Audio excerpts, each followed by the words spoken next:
What is going on here? I don't think it's you. Yeah. Matt, are you there? Hello? Oh, I'm here. yours is working? What is I'm wrong here. with the mic's broken now? This doesn't work. What are you, the NFL? The show is rigged. The chief fan on the show can't speak today. What? You're listening to 1620 The Zone here. Gary and Matt. I'm Matt McMaster. My co-host, Gary Sharp, his microphone is not Is working. this some kind of funny joke? I got you on here. Yeah, it's not coming up over This here. is all This is irate. this is all a ploy. The NFL has decided to silence Gary Sharp because his We gotta team fix this. has created a We got dynasty. all the here. mics on. We gotta fix this. Matt McMaster joined by Gary. All right, Sharp. there we go. Oh, there we go. There we All go. right. There we are. No, now it's off again. Nope. Okay. I got you. All right. All Does right. that work? There. He's there. This is. That damn NFL. They are just You would trying to think the silence NFL you. has come into the 1620 The Zone studios to silence yours truly. That's what But I I'm thought. not going to stand for it because you know why? Happy Monday, everybody. Happy Monday. Happy Monday. Super Bowl 59 is set. It is a rematch. All y'all out there can start Moaning, no, keep- complaining. hate going. watching the Super Bowl because for the second time in 3 years, it'll be the Chiefs and the Eagles. It's actually the fourth time in the last 6 years that it has either been Kansas City and Philadelphia or Kansas City and San Francisco. But after yesterday's AFC and NFC championship games, it is set. So go ahead. You can boycott the Super Bowl. You can watch the Super Bowl. You can embrace greatness. You can look at the knuckle dragger that is Nick Sirianni that unfortunately has some likable guys on his roster. Very likable guys. on But his we roster. are set for Super Bowl 59. How we doing, It's boys? It's I'm just like doing we all good. knew. yeah. Doing good. It was a good weekend. Had a fun time. Ton of sports. A lot of friends. A lot of hanging out. You're a winner. Winner, chicken dinner. I'm officially off the heater. Oh, yeah? Off. Completely off. Yeah. Just didn't. Saw that coming. Yeah, Travis Kelce touchdowns. You know, we're getting to the point where it's just there's not enough football games and not enough spreads that I like. Where I have to start betting these props, which is honestly just kind of like pissing into the wind. And I'm just that's not my Nebraska forte. opponents You to know? cover the spread. But- That's what I'll go with. Well, we're down to one game. So kind of sad. We're down to one is football sad. game that is left. It'll be less than 2 weeks from now in New Orleans. The snow Isn't it a globe little of the like- South. What weekend do you? I was having this conversation with some friends yesterday. What weekend do you enjoy more, the Super Bowl weekend or championship weekend? Because You're probably asking the wrong person. I Yeah, enjoy- because I his enjoy- team's always Yeah, playing that's in a the good Super point. Bowl, so he's going to Jimmy enjoy is championships. someone who also never has any skin in the game because their Ever. teams just Never don't again. make this game. Yeah, I would say I like championship weekend better. I just more ball. I get sad for the Super Bowl. Super Bowl has become this corporate event. That- Half the people you're watching the Super Bowl with don't really know what's going on. They haven't really followed the season completely. It's the last game of the year. There's a little bit of that feeling of like, oh my God, I'm not going to get football for another like 7 Yeah. months. Yesterday was And meat and potatoes. The, ball. NFL, the Super Bowl used to be a blowout. Now, there's a great quote from a cowboy back in the day. He said, if it's the ultimate game, why do they play it every year? Which is actually like a fair question. And now look, they've But taken the it to Super another Bowl level. used to be blowouts, Yeah, and they've actually been kind of competitive and close. really competitive. So it has taken away, like, I'm with you. The championship weekend usually produce the best games. Now, the Oh, by NFC far. yesterday was one-sided. The Chiefs and the Bills, of course, was another classic. But the NFL lately in the Super Bowl, it's been close games. It hasn't been blowouts. It hasn't been 46-10. Yeah. It Yeah. hasn't been 55 to whatever. Your generation doesn't No. know blowouts. no, Super we Bowls. don't. I You mean, know, I good think games. I think the last like real blowout Super Bowl was Mhm. Denver, Yeah. Seattle, Mhm. and that was all the way back in like what 2013, Yeah. something like that. So are people ready to, are you guys hate watching the Super Bowl? I'm not. Take I- yourself I- out that it's your job. I- Are you going to hate watch the Super No. Bowl? oh, absolutely. I'm going to love watch the Super Bowl No. because it's two of the best teams in the NFL. Isn't it crazy? So you say this is Maybe for if the Travis last 6 was dating years. B. Arthur. This is for the last 6 years. That'd be where- awkward because she's dead. I know. I don't think you can do that. I believe that's against the law. Well, Like once they're Depends dead, on the once they're state. dead, you can't like continue a relationship. No, I've learned that from watching lots of late night TV. All right, continue on. because he A doesn't lot of sleep. things you see at late Is night that- TV. Like is last night, I couldn't go to wait, sleep. Wait. You didn't know that before late night TV? Is that Well, when you had to watch so- CSI Miami in order to figure out that once they're dead? Good pull there. Yeah. Because of all the CSIs, Miami is my favorite. Yeah. David Caruso screwed the show Yeah. over. But no. I I needed knew Sipowicz. that once you kill somebody, you can't continue a relationship. And I have no desire to murder anybody. Yeah, So I don't really have, I that's hope not my not. thing. Like, not yet. no, it's just not my thing. Yeah, I thought you were Yeah. a lover, not a I fighter. don't- Especially if you get caught and charged. That's kind of a, It's a little awkward. like if isn't I'm it? going to commit a crime, I Yeah. want like something that has some balls behind it. You that want to one would be like kind of like, you're a loser. you want to like rob like a very big corporation or be A a bit of casino? a Robin Yeah. Hood. Or I like- want to be in Ocean's 14, Yeah, which is coming. Ocean's why Yeah, 14. Ocean's not? 14 is coming. I'm kind of done with all these remakes. The new Ghostbusters. Oh, you the just new sound like somebody who's Oceans, talking the about the new- Super Bowl. Oh, sorry. No, because I like football. Yeah, we saw this movie. I like football. I don't care that I'm Football. first off. That's we true, like though. football. We like football. That's Football. true. You know what? Football is the best, and you know why? Because the ball isn't round. Okay, continue on. Isn't it crazy? For the last 6 years, these two teams have been in the Super Bowl, and it's just you sit back and you're like, isn't it incredible when you have good owners? Isn't it incredible when you have That's the difference. good That's GMs? my take. Isn't it incredible when you just have just pillars of consistency or consistently making the Well, right decisions and y- pushing the y- right buttons? You're absolutely right. Ownership and front office.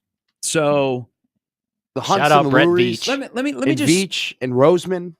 Well, remember Howie Roseman was put in a closet. I mean, he's had a hell of a comeback running of the a comeback. Eagles because Absolutely. they had shooed him away. They put him in a closet, and he's come back. And I mean, they're in the Super Bowl with Sirianni, which is a shock for the second time in the last 3 years. I think he's a knuckle dragger. They have a lot of likable guys, but I can't like their head coach. I think they like that their coach isn't likable. Like I think I that don't know, they man. They like were that they're red- likable and they like They that he's not likable. They run him out of town. Couldn't it be interesting that you could have two champions in the game of football in college and the NFL from two fan bases that want to run their coach out of town? Ryan Day and Yeah. Nick Sirianni. Yeah. Because the Eagles fans were about done with Nick Sirianni. They were calling him an airhead, and he Yeah. had gone 40-10 as a head coach in his first Maybe I'm season. harsh calling him a knuckle dragger. I'll just call him an airhead. And then they got Great a movie. guy that's the director of security that thinks he's the Yeah. bee's knees. Yeah. I mean, come on, bro. What do you know? Bro, just because your name is Dom doesn't mean you got to wear the velour sweatsuit and be Mr. Big Dom, he was wearing a headset yesterday. Yes, he Why was. is he wearing a headset? Don't Why get me does he started. have He to has a know? Don't secret get me play. started. Why does he have to know what plays are being called, don't or the get me fact that they're started. going to hand it to Will Shipley? What are they doing? Is Dom calling the defense? That'll No. be. Now, see, there's like,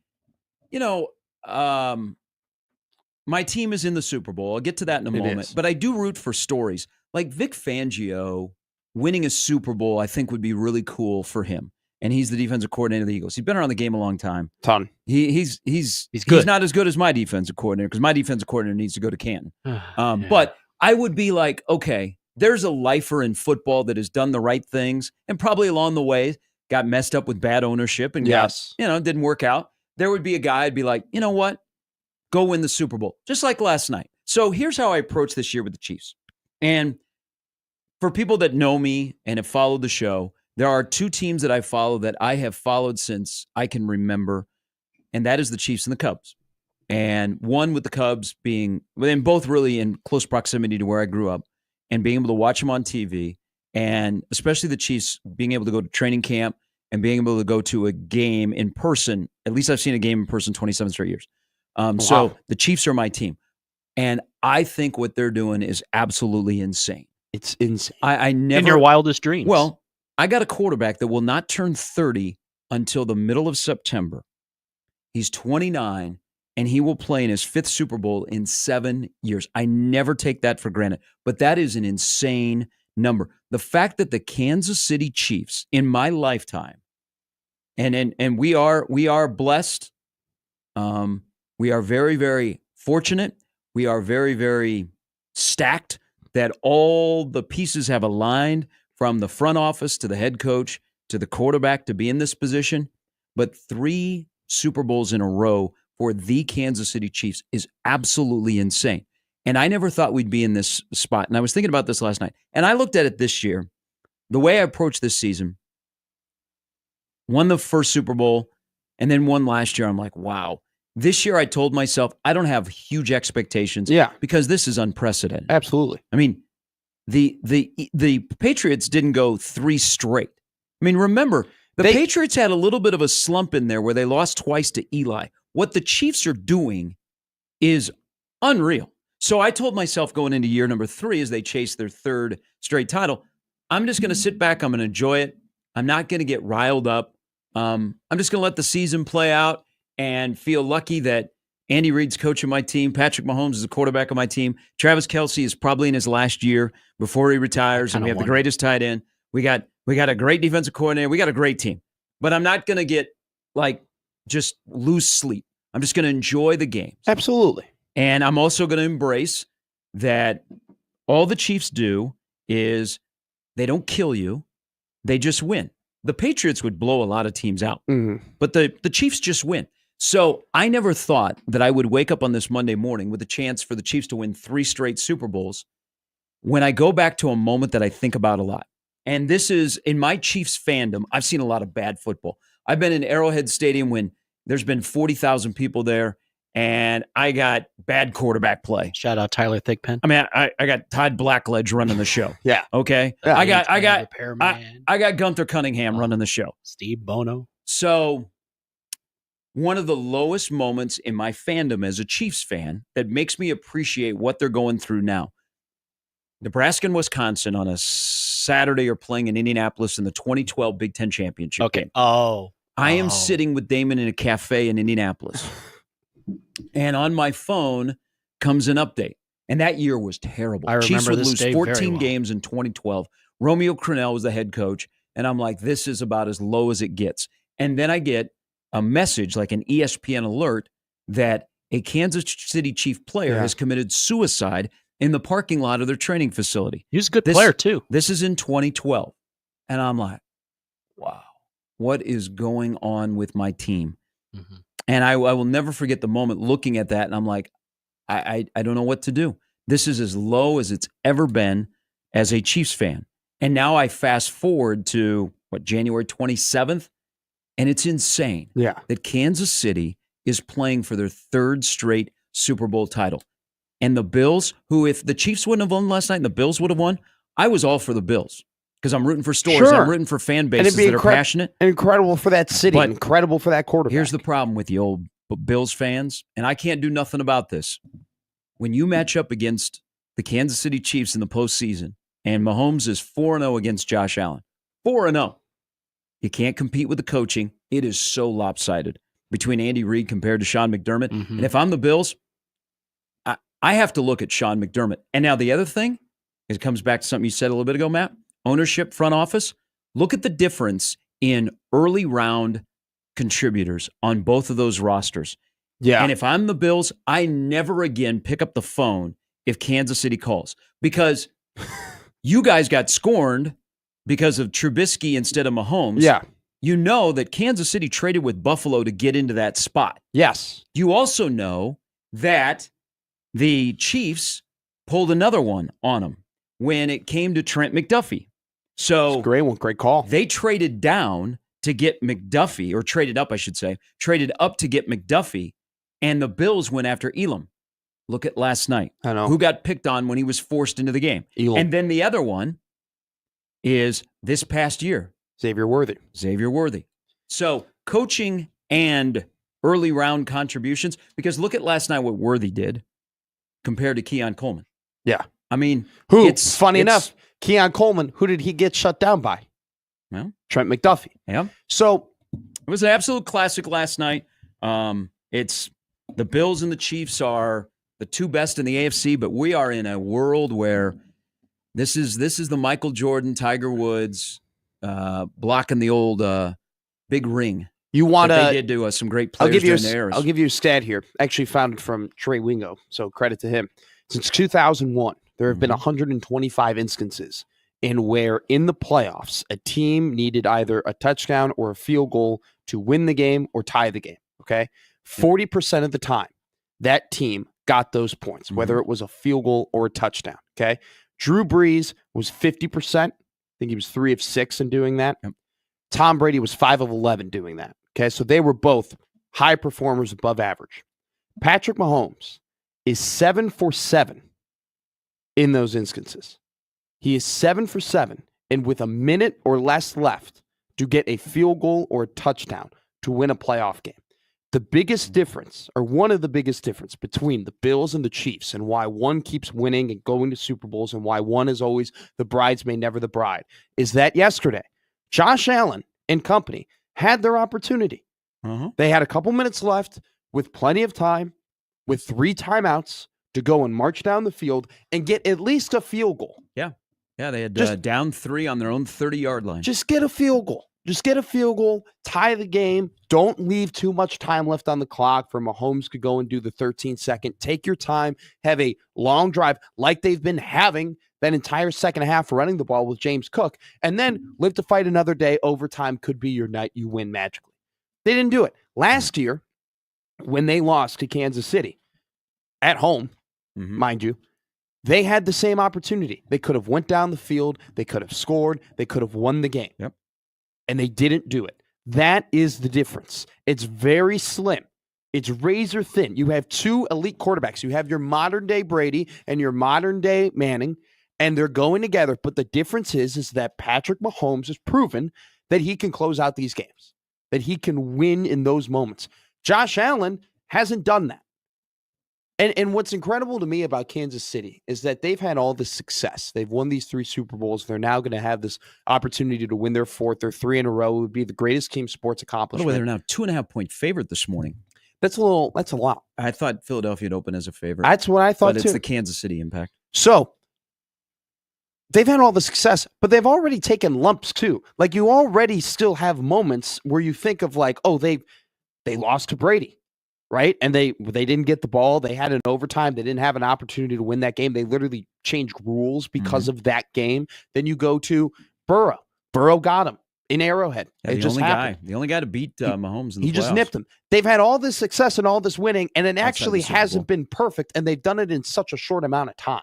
I mean, it's absolutely incredible what they've done, how they've turned around this franchise, and it just goes back to the top, right? Ownership, picking a good GM. But a good GM inheriting a great coach and Andy Reid, and then Andy Reid picking a great quarterback, and then that quarterback making everybody else better. Yeah, and another thing is they haven't, nobody's come in and fleeced their coaching roster. Yes, Some guys have left and some guys have returned, but no, they haven't just had to replace coordinator after coordinator after coordinator, and unbelievably, they've kept Steve Spagnuolo. He should be in Canton. It's not just the play call on 4th down last night. That's who the rivals should hire. He has been on a heater, and as long as Spags is there, as long as Andy Reid is there, Kansas City isn't going to go anywhere. And then you factor in the guy that wears number 15. I mean, it's an unreal run. Now, there's the other part of what comes with the Kansas City experience. Why do we watch sports? How to feel emotion for good stories. I usually hate other things on TV. To You like to be entertained, right? entertain. You like to watch the villain and you like to watch the hero. Yes. So Kansas City's going after 3 straight. They're also on an unbelievable heater where they've won 17 straight 1-score games.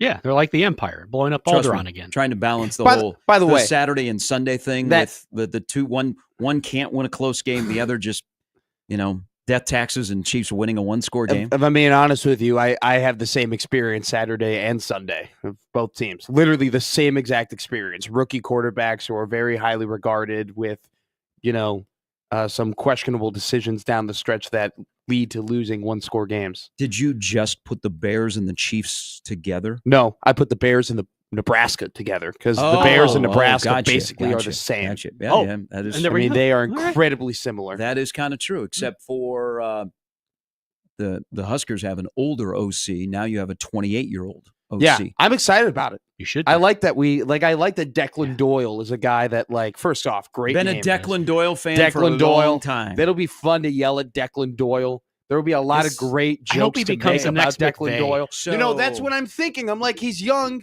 The He's next a McVay. wonderkins. Declan Doyle. I'm going to be the last guy to question anybody's ability to do a certain job strictly based off age. Okay, I'll be the last True. person to do that. True. Is it too early So- to want him for my Hey, coach?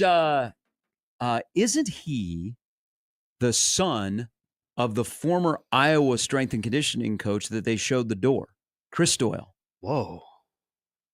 I think that's looking his that up. dad.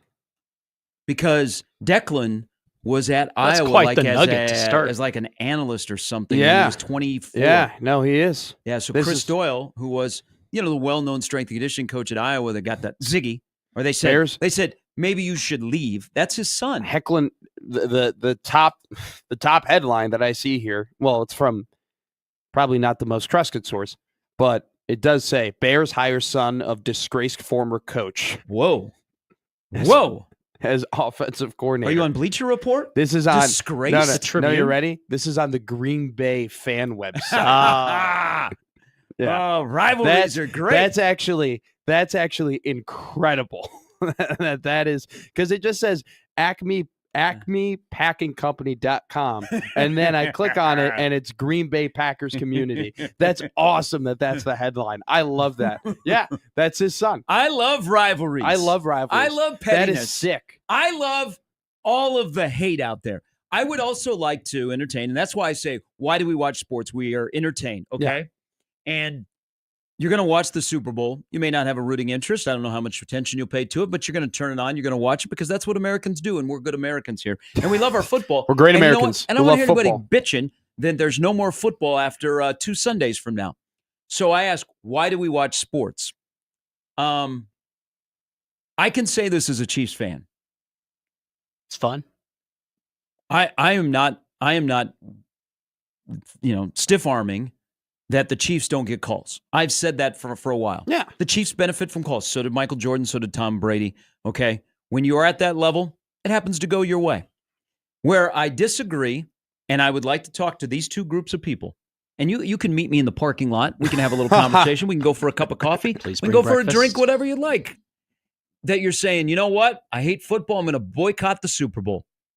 Because you know what? There are people that have been told me on my timeline, and I wasn't on social media at all last night because I when the Chiefs play, it just You watch the It game. boils your blood. You enjoy the game. Stupidity I watch the boils your game blood. and I pace.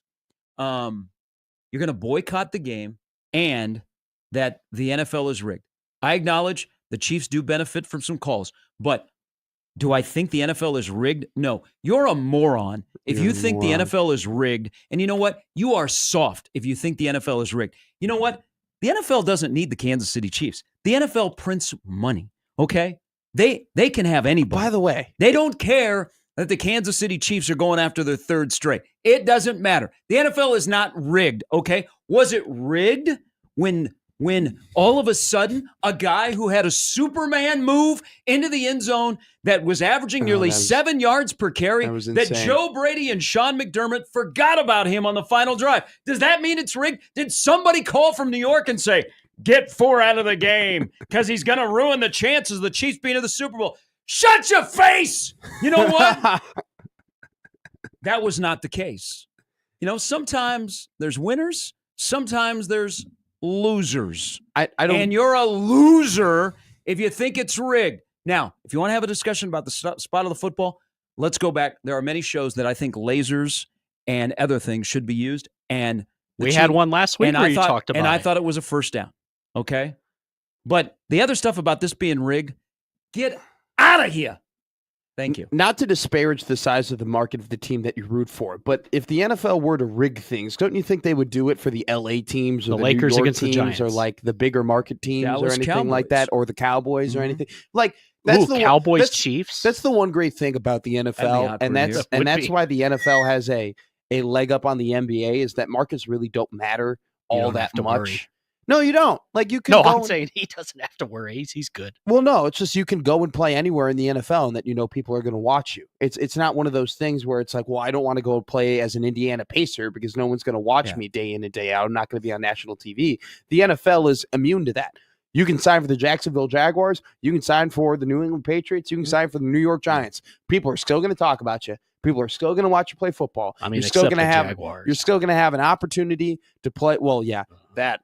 What an S show over there. I mean, Jacksonville makes the Bears look like a very heralded and highly run organization.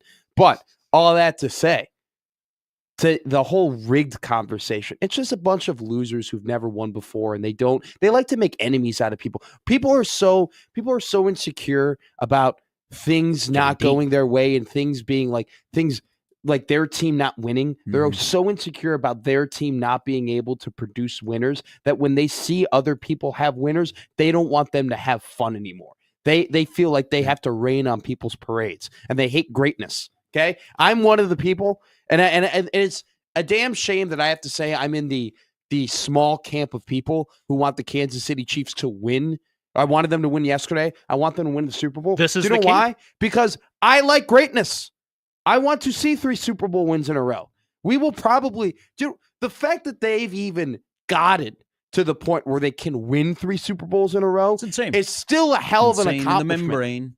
It's still one of the fact that they've gotten to the point where it could happen is already one of the greatest sports accomplishments ever. And they haven't even won the Super Bowl yet. Teams win Super Bowls and they cash out. They pay everybody. They mortgage the future. And then they end up being bad for a long period of time. And then they have to recover. Look at the LA Rams.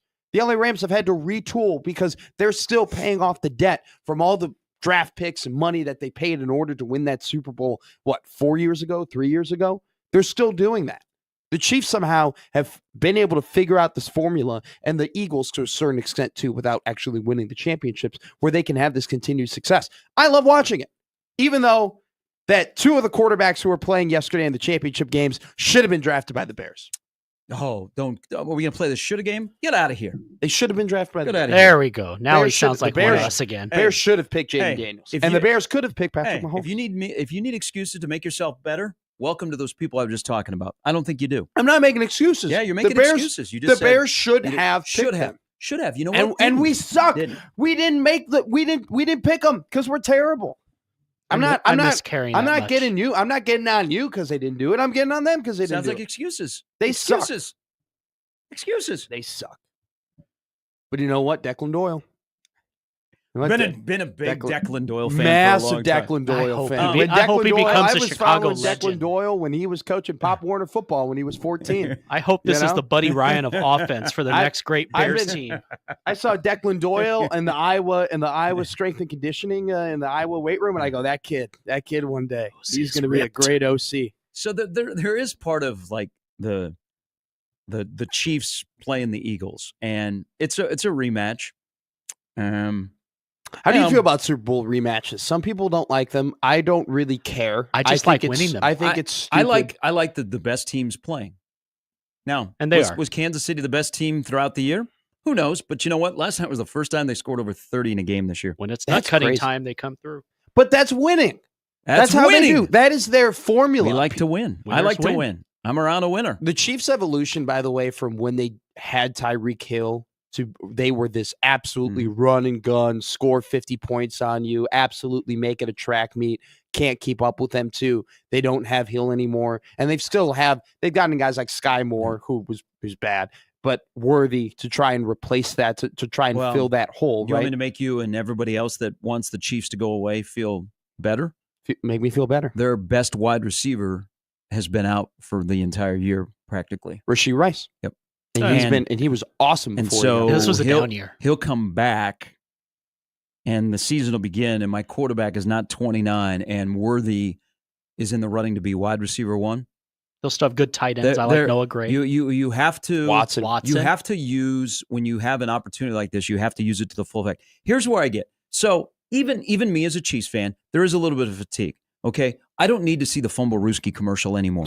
Okay. And that includes my head coach and my quarterback and my insurance company. Oh, yeah, we mute. I don't need to see that anymore. There are times where I have Kelsey fatigue from Jason and Travis because they're everywhere. Now, I'm a diehard. When that immediately comes out, the New Heights podcast, I'm listening to it, Mhm. but I do have a little fatigue. I get why people have even more fatigue because in the world of dynasties, and I'm going to bring up next hour, I'll bring up a great question about dynasties. In the game of football in the NFL, we never had a break. We went straight from great the point. Patriots dynasty into the Chiefs dynasty. We never had a break in between where a couple of newbies jumped in and got a title here or there. It went from Brady handing it off to Mahomes, and he hasn't given it back. And I think that is also part of the friggin' Kansas City Chiefs. 5 of 6 years in the Super Bowl because there has never been a stoppage. You know, it's like the Patriots Brady goes to Tampa, and then nobody takes over in the AFC. Yeah. It's Tom Brady went into Arrowhead and beat the Chiefs, and since then, it's been all Kansas City, except for the Super Bowl where the Chiefs got their kicked by Tampa Bay. I mean, you can also argue, you had the Cowboys and the Broncos, and then before that, like, you had the Niners, who, like, it's been this pretty, like, there's always been these long stretches of time where teams are at the top, where teams are constantly competing. But here's the thing. You can go all the way back to the 70s football, with the Steelers. the football viewer has changed. Like, Sure. back then, we didn't look at it as a detriment. We like, wow, because you know why? We embrace greatness. Nate Burleson Yes. had a great line after the game last night. He said, basically, there's Chiefs fatigue, but you need to appreciate that you're watching greatness. I think back then we never really thought about that. We also didn't have social media where you got Oh, what a great you time got the that was. anonymous anonymouses are out there that like to get on social media and have all these conspiracy theories. You know what? You're a loser. Conspiracy theorist people are losers and morons, and you're soft. I'm sorry. That's what you are. I don't But- disagree with you. but I don't back- know how but you back could watch then- that game yesterday But back and even then, say it was we rigged. thought the Cowboys and the Steelers was cool when they were playing a lot. Yeah. Okay. Now we want a variety. Okay. Now we hate We- everybody. This started with the Patriots. And we kind of do. We kind of in sports, instead of embracing success, Who's the next team we're going to we're all kind of hate? like, man, all right, let's find a way to knock down LeBron. Well, Let's find either- a way to knock down Tiger. Let's find a way to pick apart Jordan. Instead of in the moment appreciating what teams are trying to pull off is an unbelievable accomplishment. And at some point, it's going to end. And I know it's going to end. But as a Chiefs fan, and I think I represent the whole Chiefs nation on this show, this is yeah. you embrace it, you ride it, and you know what? You know that it's going to end, but until it does, man, you just get up every day and you keep swinging. And everybody else in the league is trying, but you don't have 15. And that's got to, if I'm Josh Allen and I'm Lamar Jackson and I'm Joe Burrow, they need to talk to the people that played in the NBA in the 90s and went against Tiger Woods Yeah. for a couple of decades, because those two held back some greatness of Oh my God. like I don't think Talk Josh to Leonard so, Marshall. You know, people How are did talking he- about the Josh Allen legacy. I don't think your legacy starts Till as a you quarterback in the NFL until you win a Super Bowl. So Josh Allen is really, really good. I mean, But really, I'm really not- good. I'm- But his legacy has not started because he hasn't won a Super Bowl. My thing, though, with Josh Allen is that we cannot act as if this man hasn't had opportunities to slay the He's had dragon. 4 of them. He had a But prime I'm- opportunity a year ago at home in the home. divisional round to beat Kansas City. He At failed. night. He had an opportunity last night, ball in hand, 2 minutes to go, 3 timeouts, kick a field goal. You had a prime opportunity. He's won at Arrowhead before. Frank He's, Wright would've he's, won. he's done that before in the regular season. The Bills are 4-1 in the regular season against Patrick Mahomes and the Chiefs. Yet when it Who's comes his coach? to when it matters most, It's coach. they can't It's put my off. coach. He's had his Coach. opportunities. He No, had his no, opportunity 3 he- years ago, hey, 42 to 36. He can't overcome his coach. I He mean, can't. He man. can't overcome a little to above average supporting cast, and Sean McDermott is his coach. Who we got to have a discussion about chasing points in football. Dan Quinn Thank did you. it. Sean McDermott Stop did it. it early yesterday. Kick the I damn hate, ball. I hate no. chasing points early. Me too. I I don't get. they if Buffalo wants to get to where they should be able to go, they need to change their head coach. Sean McDermott is not going to lead Buffalo to a Super Bowl. I like him, but you're That right. is so tough That sucks. It's Okay, so tough. So how is that? Because how he's is won- that tough? because they've How is won a that lot tough? of regular. They've won a lot of regular season games. They've put in themselves in prime Sounds positions like Tony to Dungy with beat the Bucks. a dynasty year in and year out.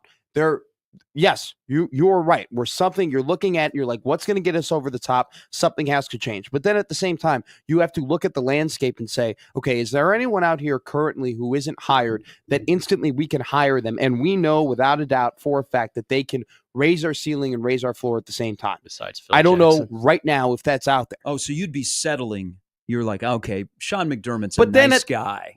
You better He- have a mercenary if you He's get rid of he's Sean. part of the Bald Brotherhood. They He were wears they, a cord they hat. were Pretty 13 cool. seconds away 3 years ago from making the Super Bowl.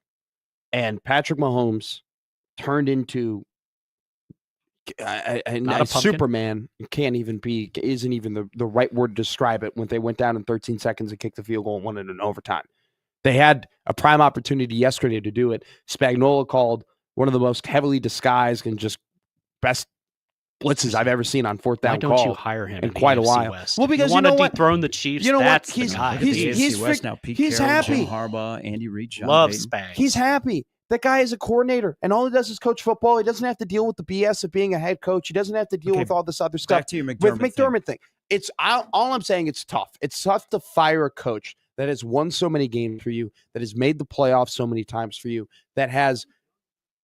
They've won. They've won games. They've gotten to the playoffs. I'm not disagreeing with you. I'm just saying it's tough to do that when the guy's had so much success, because you risk, if you fire him and then you hire another guy, what Okay. happens if the guy that you hire So- is a bum? So And then you're let's- not let- getting let's look at you're not this. getting these Okay. playoff games in, anymore. In these games, coaching matters, right?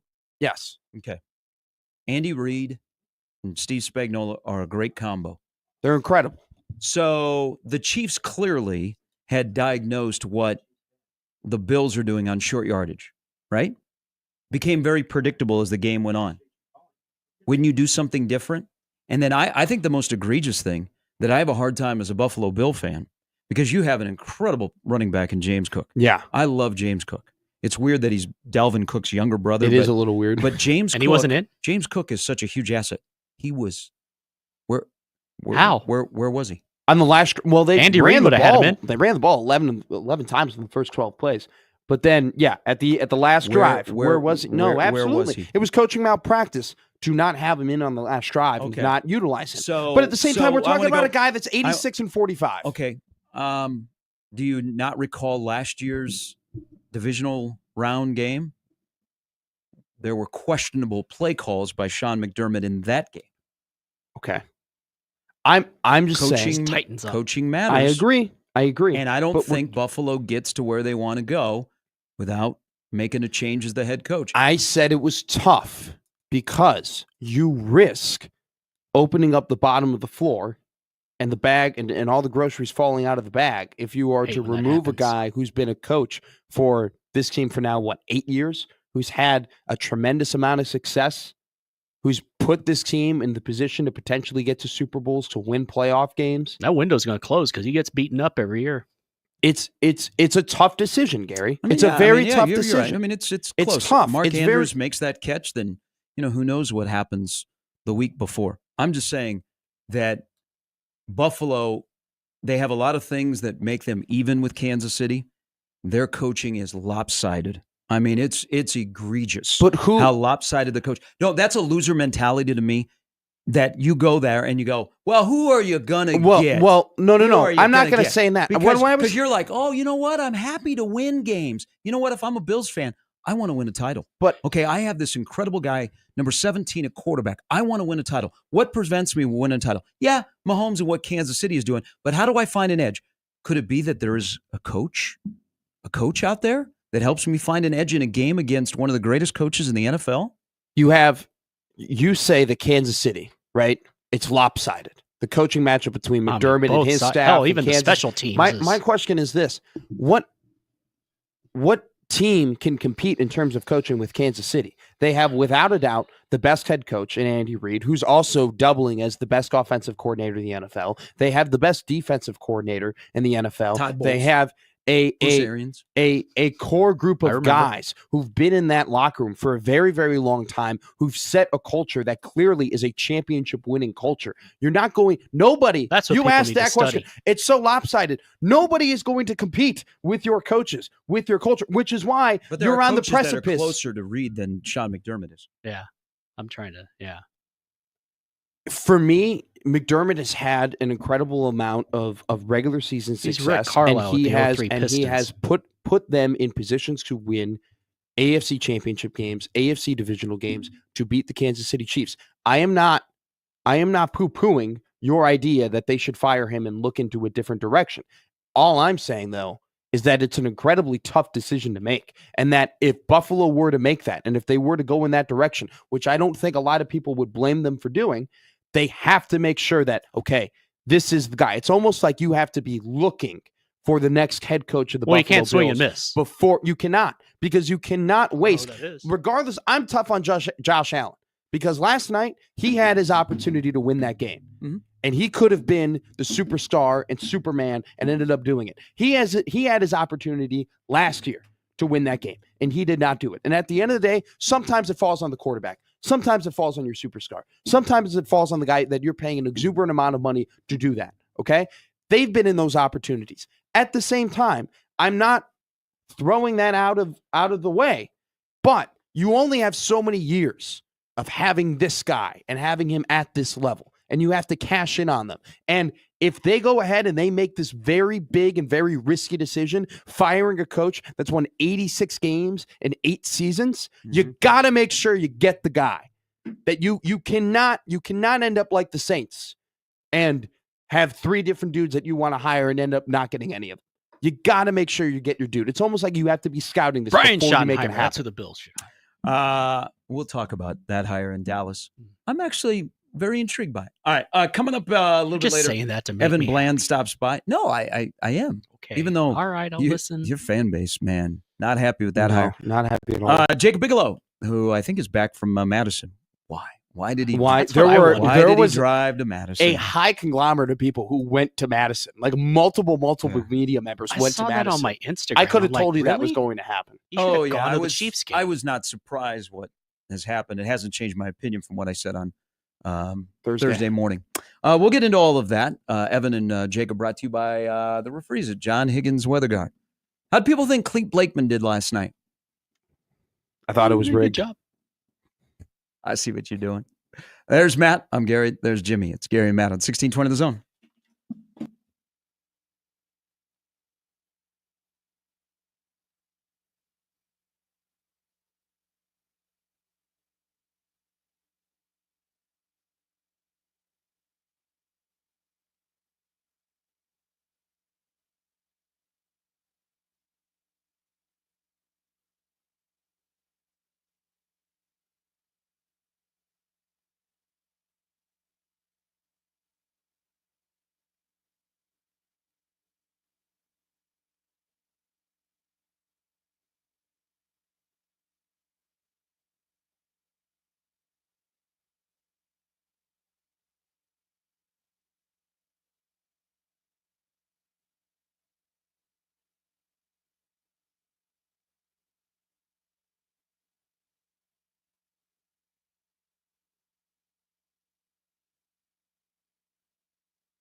yesterday in the game of football, I did.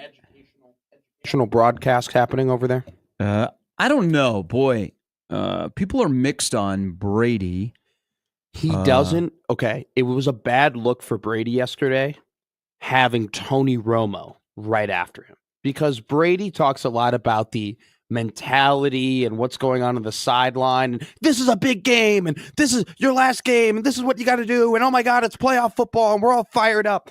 And then Romo will be in there and goes, well, he's got an orbit motion here, and they're going to make a Sally call, and so that way Keon Coleman's going to move into this slot, and so you're going to see him come across the middle. And it's just like it's just this incredible analysis. This just like in-depth analysis. And you go from Brady, who does none of that, to Romo, which that's all he does. It wasn't the best look for Tom. They'll have Greg Olsen So next this is like another debate about yesterday. You're right. With those two being back-to-back is choose your fighter, because I thought Brady the last 2 weeks has been better. He still states the obvious and he flip-flops a little bit, but he's also pretty hard on quarterbacks. He doesn't like Jordan Love or Jalen Hurts. No, not at all. But Tony Romo's hit the ceiling, and I think he's taken Jim Nantz down with him. When Ian Eagle and Kevin Harlan calling the games on this radio station on Westwood One are better broadcasts, and especially the CBS one. Ryan Radke on Sunday night. I think Romo has brought Nantz down, because I'm over Romo. I think he's hit his ceiling, because if I was playing a drinking game, I would be passed out right now and would miss the show if I took a drink for every time he said, "Here we go." Here we go, Jim. Or he said, "Gene." I would be. I probably wouldn't wake up until the afternoon. It's incredible how I kept thinking of Matt yesterday doing that. The play-by-play guy introduces the head of refereeing, right? Like he goes, "All right, we're going to bring in our rules analysis, Gene Scaratori, Mike Pereira, whoever." Now it's Tony goes, "What do you think, Gene? It looks like his arm here. It's a little. Did the ball hit the ground, Gene?" I'm like, what? Does Gene have a magic 8-ball over there? Does Gene see something? We're all looking at the same thing, Tony. Just let Gene talk. I thought CBS had another weird broadcast yesterday.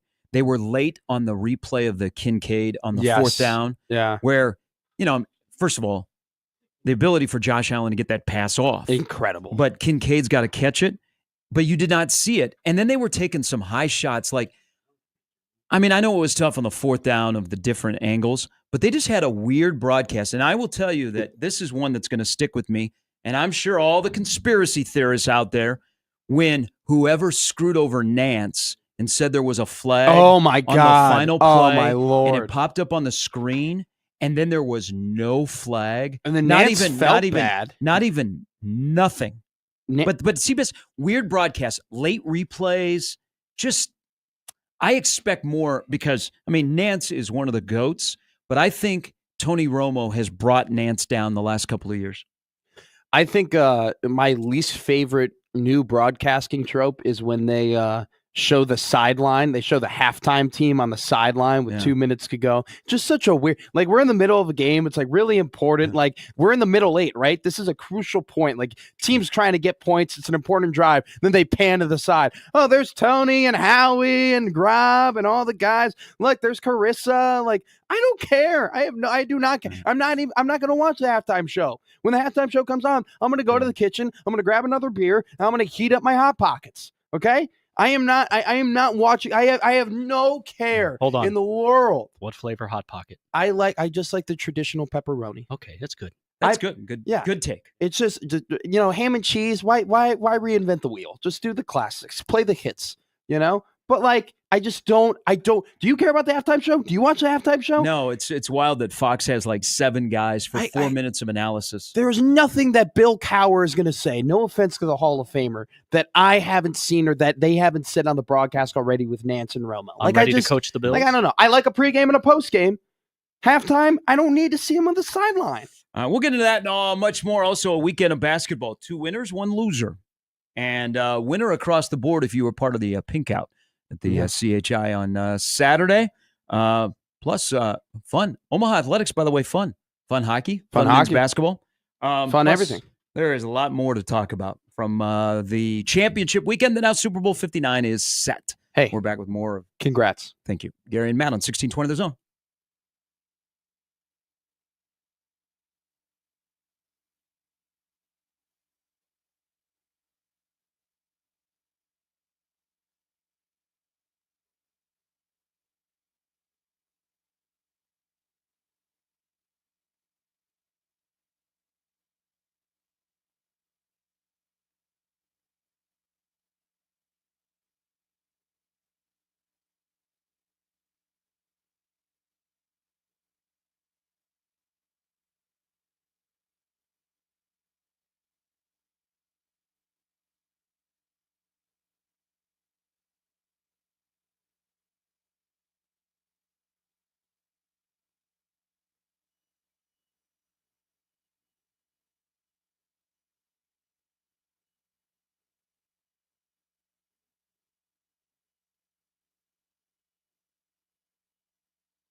Jimmy.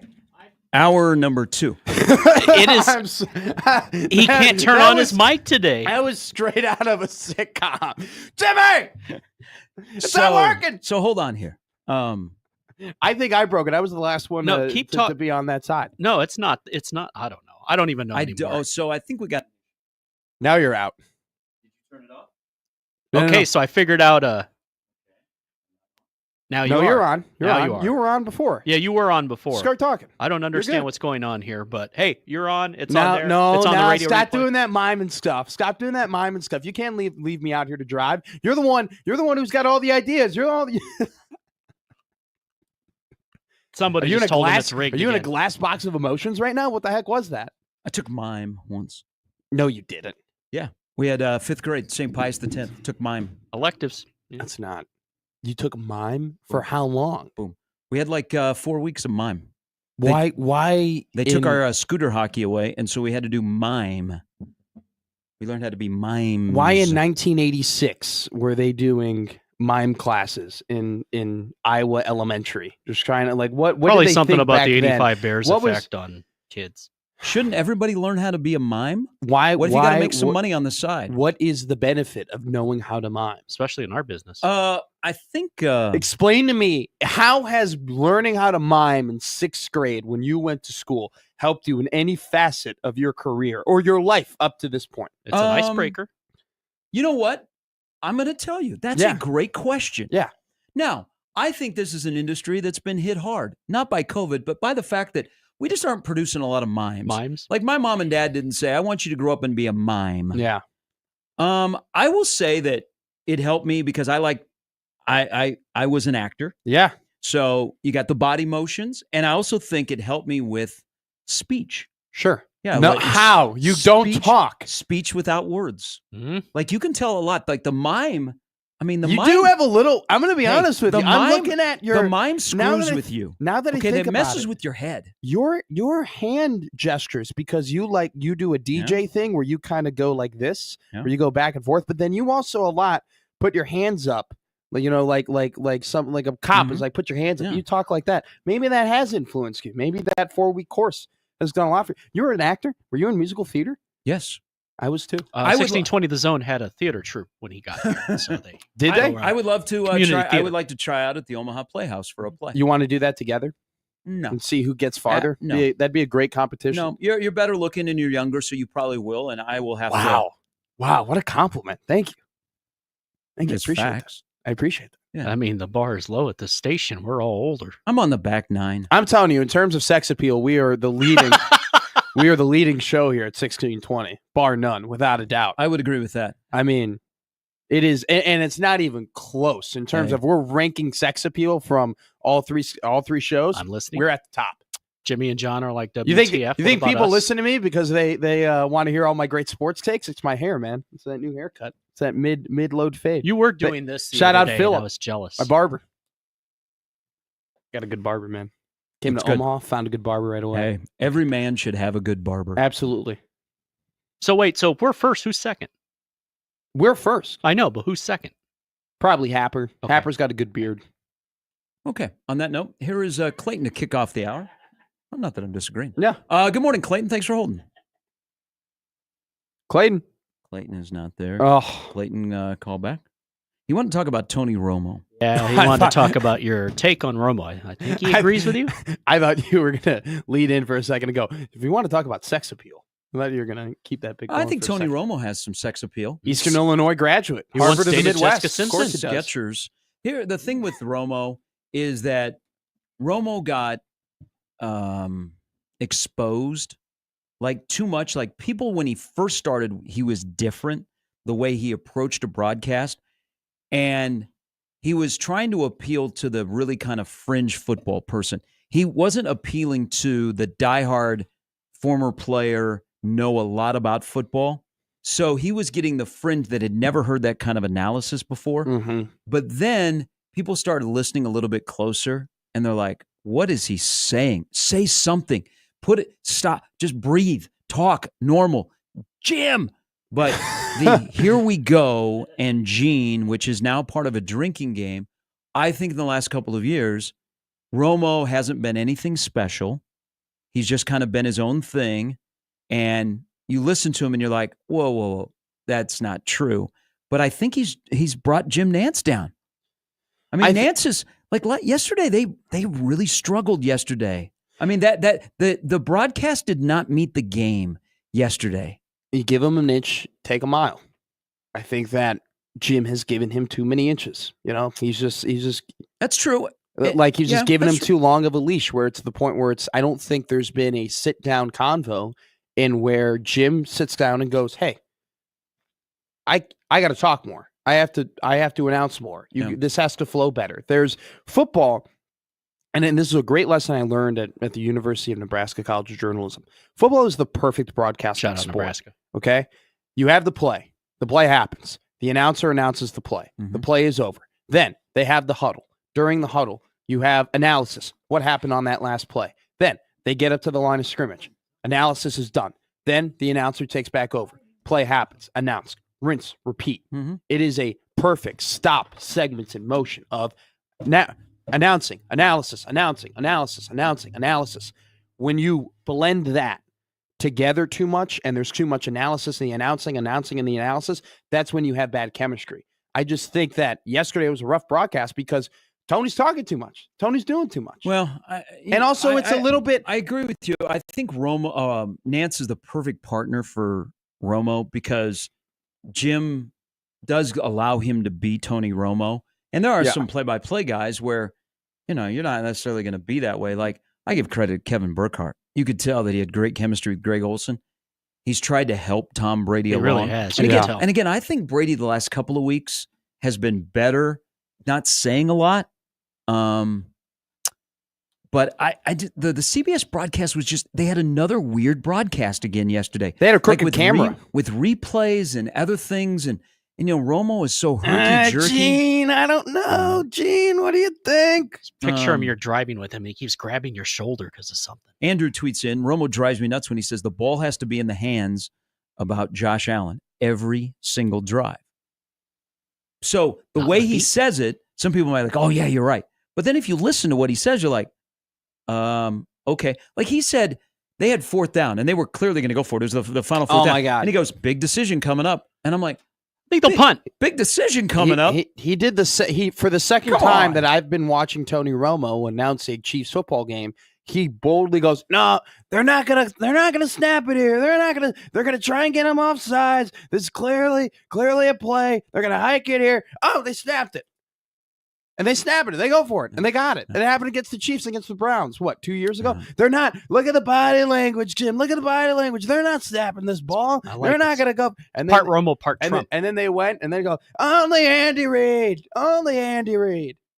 Kyle tweets in, Chad Henne. Romo and Brady both use 1,000 words to say almost nothing. They both need to learn to shut up at times. Every second doesn't need to be filled, but the visuals are pretty compelling on their own. Fox should have kept Greg Olsen on the 18. Greg Olsen, Greg Greg Olsen is cool, but Greg Olsen is smart. He was Tom part Brady's of the 7th trying floor too crew. hard. Tony Romo is just in his own atmosphere at this point, in just terms of he's just Tony. There's nothing replicable about it. Here is Andrew. Good morning, Andrew. Andrew loves some Tony Romo. Oh, Jesus. You don't like Tony Romo? He's very intelligent. It's just too much Tony Romo. It's a lot of Tony. Too much Tony. Give me some Tony. See, isn't this? Hey, this is a good. 1 second, Andrew. I knew this was coming this morning because everybody's watching both games. Yeah. And so you get the full dose of Brady, and you know what you're going to get in Romo. Now we've gone to picking and choosing because I think Brady's been better the last 2 weeks. And people are like, you are crazy. He was really, really bad yesterday. But compared to where he was, he still states the obvious. But yeah, everyone, you have to pick your favorites. Unfortunately, Troy Aikman was not there yesterday, or Collinsworth. That's a good one. Actually, yesterday I had a chance with my free time to watch this show on Fox called All Madden. Have you watched that? No, what is that? All Madden. It's called All Madden. It's Fox. Fox did it. It's like a 60-minute show on Madden. It was it's amazing. a documentary a couple of years ago. Yeah. Yeah. It's great. Anybody get a chance? That's a great watch. Will do. But And what I wanted to say, Gary, do you like the X-Files? I do not watch them. That's a great conspiracy show. You should. X-Files, Hey, Kansas City Chiefs. Hey, trust me. I have many conspiracy theorist people that are in my life that try and drop stuff on me. Sometimes I'll listen, but when it comes to football, I'm like, not today. Well, you got to get some X-Files. It's on Got Netflix. to. It's very good. Yeah. All right, Andrew, thanks for the All right. did I cut off Andrew? Sorry, I'm Andrew. sorry, I was going to let him give a chance. Sorry. They beat the poverty program out of the Big East Seton Hall. Don't you think Andrew, call back. My bad. Romo I was looked a little tricky on the button. Romo looked a little bit better because Brady went before him? Because Brady, you can tell. So the casual fan may not know, but us who really, really follow it, and maybe a lot of people who listen to this station know that Tom Brady isn't allowed to be in these production meetings because he is That's correct. one of the main owners of the Las Vegas Raiders. Okay, and he's making a lot of those decisions, and so as they don't want to give Tom a competitive advantage being a announcer, so he's not allowed to sit in with the coaches, with the players, and a lot of times you'll hear Tony go, well, we were talking to him in the meeting earlier in the week, or this is a guy they absolutely love, or they're so thrilled with the progress. And Tom doesn't get to say any of that stuff because Tom isn't in those meetings like that, okay? Unfortunately for Tom, he's not a broadcaster and he's a little bit awkward. And so I just feel like when you listen to him, he hasn't been able to work around that. And then when you're told that fact that he's not being given the information that other broadcasters are being given, you can tell.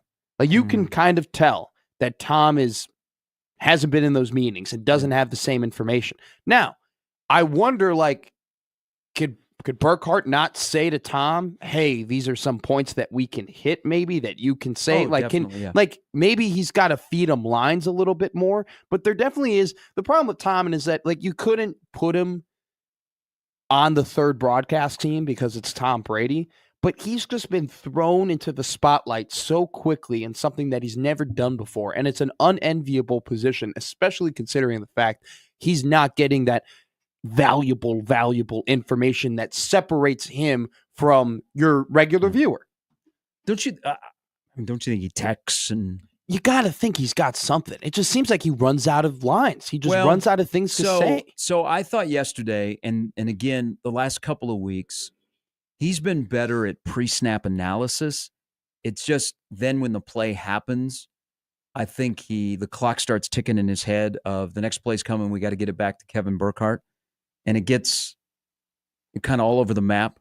But his pre-snap analysis has been a lot better. I know that he continues to say that he'll be back next year, but man, he is all in on the Raiders and running the show in Vegas. He is running the entire show. It's ridiculous that the NFL would allow him to continue to broadcast games. I don't care if he doesn't get to sit in the meetings or not. The fact that he is running the Raiders, but then is on Fox's number one team, is not right. And maybe he does it for 1 year and they finish in the Super Bowl because Fox has the Super Bowl. He fired Antonio Pierce. He hired Pete Carroll. He's when it comes to their draft pick, I'm sure that he's going to have a ton of say in whether or not they take a quarterback or what they do. That's why it's ridiculous that he is on a television broadcast. The NFL needs to step in and say, you know what, pick or choose. And he'll probably choose the Raiders. Why wouldn't you? Yep. All right, we've waited this long. What are we, an hour and 10 minutes into the program? Yep.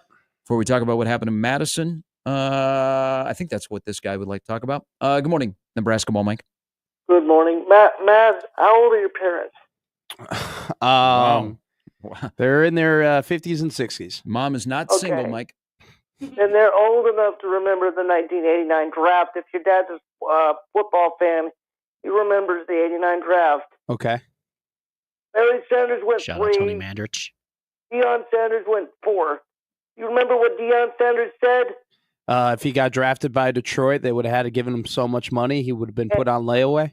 And Green Bay, too. Yeah. He wanted to go to Atlanta. What about it? Don't tell me that the NFL was always market didn't matter. Oh, I'm saying now, Mike. I was saying now. I talked about now. That was earlier. Say to now, like right now, today. I wasn't talking about 1989. That always ticked me off as a Packer fan because we could have had either Sanders. We chose Tony Mandarich. Yeah. And I have the guy's autograph, and it still ticks me off. Improbable bust. Now, don't pick on Jacksonville's ownership because they are paying the best female wrestler on the planet $3 million a year. Knew that was coming. So I don't want to hear you talk about them.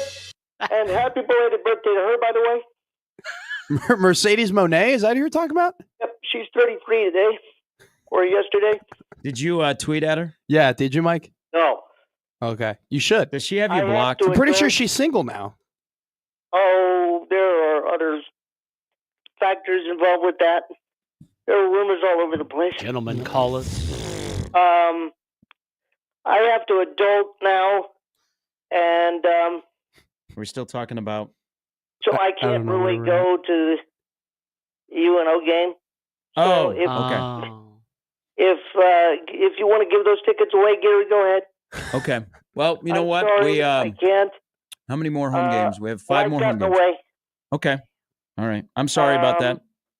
As far as this team goes, I'll ask one question, and I don't know if you guys want to talk about this off the air. Is Fred Hoiberg going to mess around and get fired? Not this season. Are you sure? What do you, we'll talk about this in the next segment. But what do you think? It's ugly right now, and this feels like Doc Sadler and Barry Collier got in the lab somehow and started messing with the chemistry of this team. Well, And Fred is not clueless, so I don't know what's going on. I think we're 2 steps slow on the floor, and I also think it's really disappointing when you look at a guy like John Tonje, who came from here and who has the Wisconsin connection because of Chucky. You're telling me Fred Hoiberg couldn't back up the truck? Come Well- on now. well, so before he went to Missouri, Nebraska was involved with him, but before he went to Wisconsin, they were not. He looks really good up there. Yeah, I mean, he had And it's 27 really yesterday. disappointing to see. Hey, that we can't keep one. We can't. We have always struggled ever since the mid '90s to keep our local kids here. yeah, it was a bad week for Omaha kids playing against Nebraska, and then when one of them dunks on one of your players who was coming back to Wisconsin, Yeah, that looks even worse. Yeah. Yeah. It's did you guys handle your business in Oklahoma?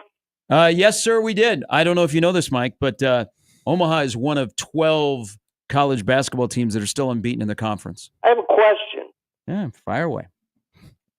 If you guys say you guys run the table in the league Hey, I like that.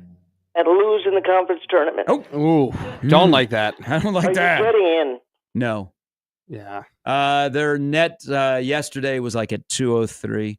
No, So you it's have the to, Summit. like, The Summit literally- League. The Summit League will perennially be a one-bid league where you got to win 3 games, essentially on the road in the state of South Dakota. How do they get out of there? The tournament or the team? The team needs to go to the Valley yesterday. Well, there's a lot of things in play, but the tournament, the conference tournament, is up for bid right now. There aren't as many people that want to keep it in Sioux Falls as past years, so we'll see what happens.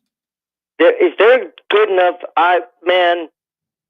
they deserve. If they're going to run the table, I mean, I don't think they're going to go. I don't think they're going to go 16-0 in the league, but That's crazy. they're 7-0. I mean, they're You watch this city. Creighton's got company this year, and it's really fun to hear about. Mike. Thanks for the phone call. You're welcome. 7 weeks from today, bracket comes out. Creighton, what'll be an 8th seed. Omaha gets the 1 bid, and they've made their way into a 15 seed. Don't have to go to Dayton. Currently, You guys ready to take that?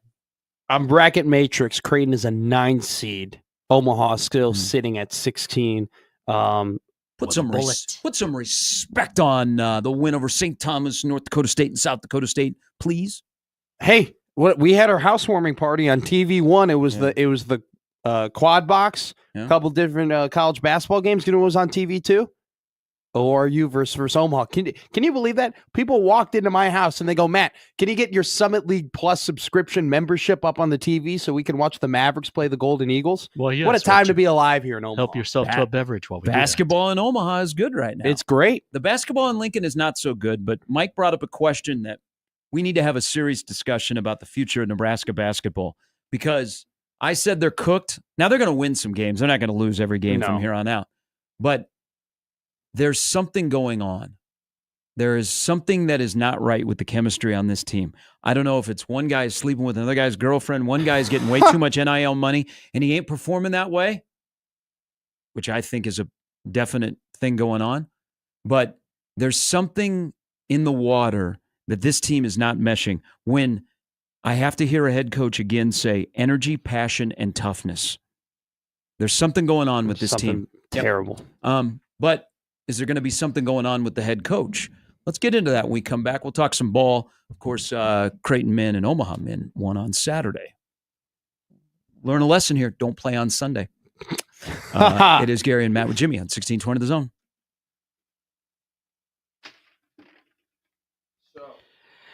Underdog is the best place to cash in on all your takes during the playoffs. Which players are going off? Which ones are ice cold? With over 5 million happy players and $2 billion won, Underdog makes it fun and easy to cash in on all your favorite athletes' performances. They've got all your favorite leagues, teams, and stars to choose from.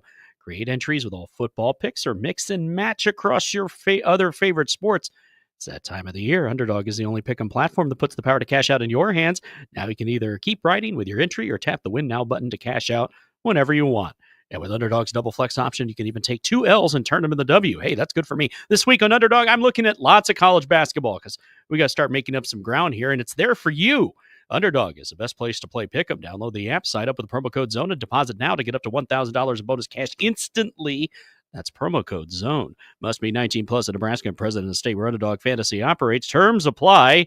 Conserve with your play. Call 1-800-GAMBLER or visit ncpgambling.org.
on.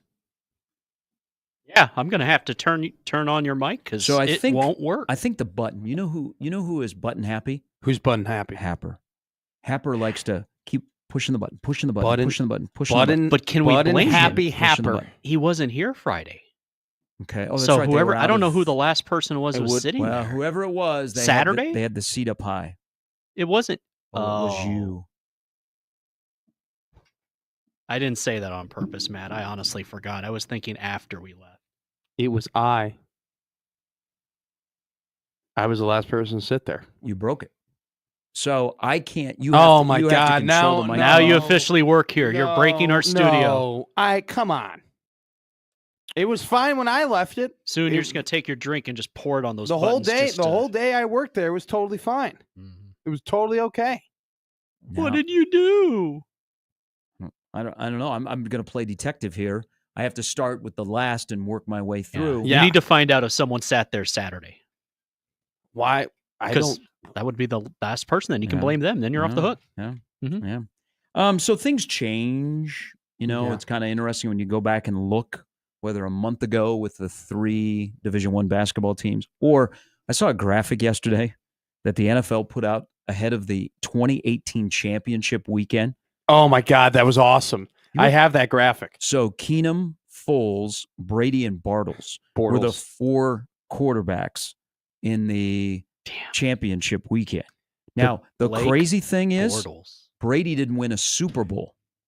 That so some people tried being like they tried making it okay. So some people don't have Brady as their best quarterback, and they're still trying to defend it. And so people tried using that as like, look at Brady, look at who Brady had to beat in order to win his Super Bowls compared to all the other guys. And I'm like, it's crazy you say that because Brady did not win that year. That was not a year that Brady won. And ironically, Foles was at the game yesterday, Really? and Brady commented on him. He said, I'm a little jealous. Had He's nothing to got- do with I mean- winning. I mean, that's at some point, and I get it. It's Tom Brady. It's the competitor. It's the alpha. He's fierce. But Always. dude, you got 7. Okay, like let's just stop. Oh, like- like getting mad about not having it. He's got 7. Nick might have 9 or 10. No. Once you got one, you want the next. want- Once you sure. have the next, you got to get the other. But then it pales in comparison to we had Hurts, Daniels, who, man, if I'm a free agent, I want to go play with that dude in Washington. Now you could tell that was the stage that was not right for them. Oh yeah, God dang it, Detroit, you screwed us. Mm. But he was poised. Now, if I'm a free agent, all of a sudden Washington's in a good spot because I want to come play with that guy. So you had Hurts and Daniels, and you had Allen and Mahomes. Quite a difference from 2018. oh big time. But let me tell you something right now. I don't know if you're on Detroit Lions Twitter, but I am now.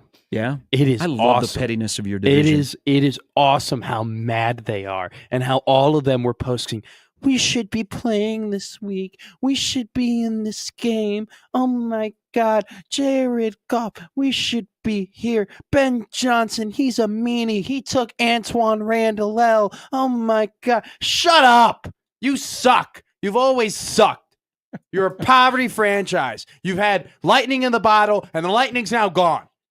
1 month and He's he's going to become be back us. to being the bottom Hey. feeder of the division. Welcome back to 4th place. Come here. We missed you. Whoa. We missed you. Come back They here. still have a pretty good roster. They just have to replace their coordinators. Everybody. Yeah. I'm here for curmudgeon, man. Just I, like- I can I relate just- to him. Just oh like my Ohio- God. We just like should Ohio be in State. this game. We should be. Don't have 6 turnovers. Hey, how about that? Don't have 6 turnovers. Don't turn the ball over. I don't think you can talk smack as a Bears I fan can, to the I Lions can, you know right what? now. I can talk smack to whoever I want, whomever I want, whenever I want in my division. Damn. Can't they stand kind my of have division. scoreboard on you right now. You know what? I mean, that's You might have their OC, but they kind of do have scoreboard on you. for the last 2 years. Wait. But in my lifetime, It's not that we long. beat the Lions.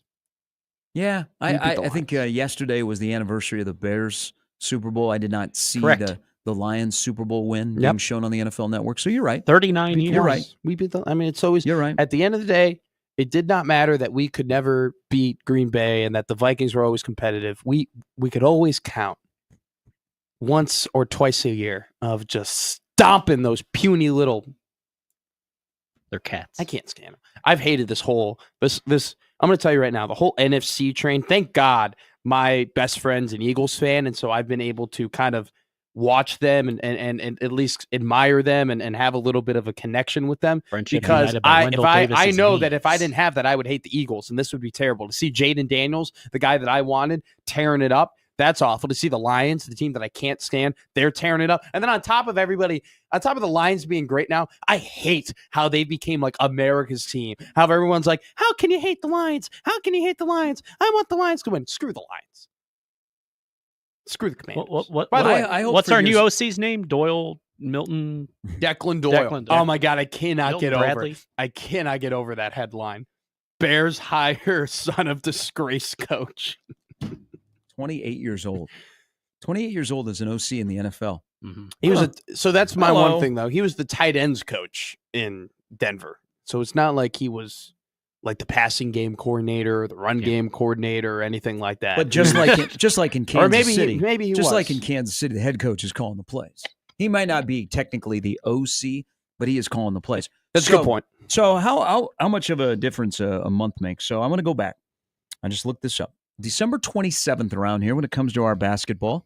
By the way, I like our basketball on television without political ads. Yeah. That appears to be a heated race in Wisconsin with the political ads that were being shown yesterday during the game. She hates cheese curds. That was I was a little surprised, but good luck to everybody that's running for that office in Wisconsin because your ads, and also, God, for the people of Wisconsin, it was already a hotbed for the presidential election. They can't even get out of the cycle. I don't even know when that election is, but I know more about the people running for whatever office by the political ads yesterday during the Nebraska-Wisconsin broadcast. I love a good Wisconsin working politics. man or woman campaign ad. I love I'm just like you. I'm a 9-to-5er. I love it. I think it's just the cinema, the slow in shots, them talking to other people, them at power plants. I love Nodding. a great working man or working Shaking woman hands. campaign commercial. Kiss. I mean, they crack open a beer at one point. You see they crack open a beer. They have a Busch Light. They're just like, I'm just like In you. Wisconsin? I want to be in legislature. I'm like, you're not just like me. I don't want to do that. But here's my vote. Man, if you're drinking love Busch that. Light in Wisconsin running for office, Sorry, you I ain't don't winning. have a vote in Wisconsin. I'll try and acquire one before the election. You got a dead relative? We know people. Well, I do, but I'm not interested in grabbing their vote. Okay. Thanks. Kind of hit close to home there. A month ago, Creighton basketball was 8-5. People were like, not going to work out. Now they're playing really well. They've won 5 in a row. All of a sudden, Isaac Trout is reliable. Yeah. And quietly, Kalkbrenner and Ashworth yesterday or Saturday went 40-12-11 quietly. Creighton's in a good spot. All right, in the Big East. Creighton is 5-0 when Isaac Trout scores 10 or more points. And they're not beating all the smaller teams doing that. They beat UNLV doing that. That's Providence. That's UConn. He's raised the floor and the ceiling of this team with his play. And I think in this I looked this up yesterday. I think this 5-game winning streak, he's 12 for 16. Fedor, that stroke could look pretty smooth. So there's a lot of things that are falling in play. And they've also done one thing that I do have appreciation for Mac. The bottom feeders in the Big East, Creighton hammers. It's very rare that Creighton gets upset and you go, oh my God, that's a terrible loss in league. They usually take care of business. And the bottom feeders, the poverty program at Seton Hall, and then DePaul, who is pretending to be a Big East program right now until they figure things out, are a combined 2-17. Okay? So, and you're in a conference where you're probably only going to get 4 into the tournament, but Creighton would be in, and they would be an 8 or a 9. Yeah. So, a month ago, they were 8-5. A month ago, nobody cared about Omaha men's basketball. They were 5-9. Y'all didn't care about them. I know you didn't, except for a few of you who are loyal and like Omaha men's basketball. Well, they're one of 12 unbeaten teams in their conference. They're 7-0. They've won 9 in a row. They have become a very popular story because of the trash can celebrations in the locker room. And let's also be honest. They're a team that's fun to watch. They're a team that is playing at a level that I have not seen an Omaha men's basketball team play at a while. And everybody looks at culture and they talk about, man, their teams are tight. I will tell you this, after being around these guys, and I was there on the trip to DeLand, Florida back in November, the love that guys have for each other and the support is like real. I mean, they have an opportunity at 67th and Center to do something pretty special. But a month ago they were 5-9. Now they've turned around and they've won 9 in a row, and they have a chance on Wednesday night in Vermillion against South Dakota to finish the first half 8-0. They're only up a game, but we're talking about Omaha, who the previous 2 years have won a grand total of 11 conference games. They have won 7 now with 9 to go. Now, a month ago, Nebraska was 10-2. They were coming off the win of the tournament in Hawaii, and we were like, yeah, this is the moment. 10-2. We were looking at, hey, I wonder where they're going to play the first round. Well, this morning you wake up and Nebraska basketball has lost 6 in a row. They're 12-8. They're 2-7, and they're in trouble.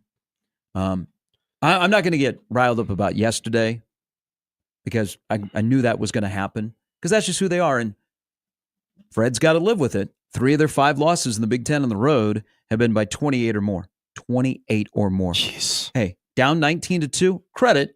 You come back and you make it 24-21, but I'm sick and tired of hearing about, oh, man, they got scrappy guys. You know what? I want dudes.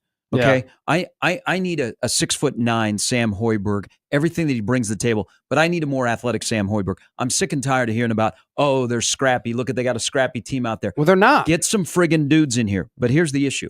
Something that was brought up by Nebraska Ball Mike and other people. So this season is not looking good, and they have Illinois on Thursday night. Then they go to Eugene for another friggin' Sunday game. They have limitations. We've discussed that ad nauseum. They have something else that's going on, okay? There's things with this team that are not right. And I go back to this.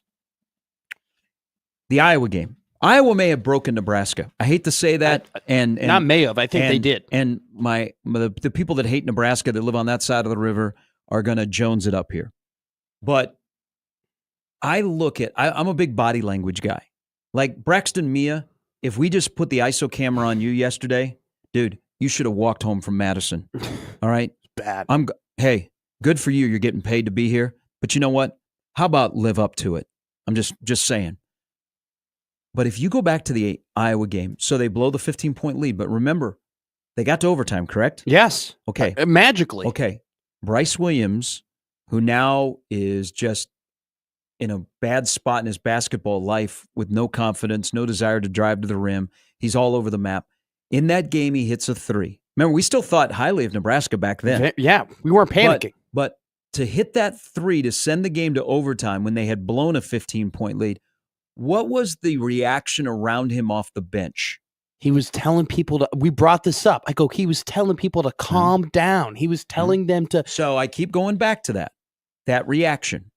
And then I look at, of recent, how guys interact with each other.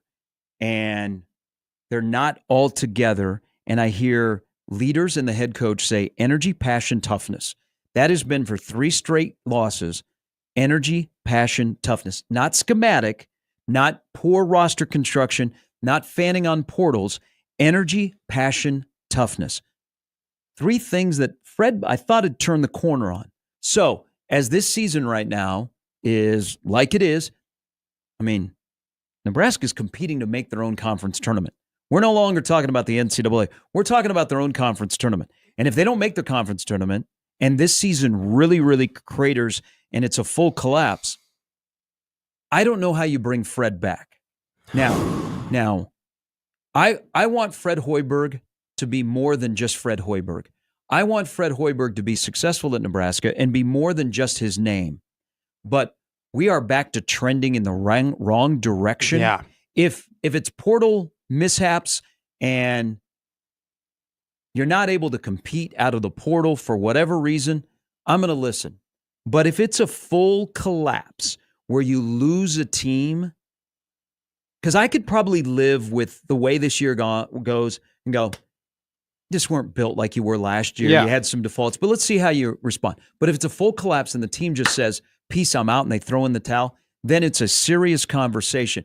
But you can't be afraid to have these conversations about what's the future at Nebraska look like with the current head coach. Whether it's his fault or not, and it's on the players, he still, at the end of the day, is the guy at the top of the food chain. It's a very uncomfortable for some conversation, but you know what?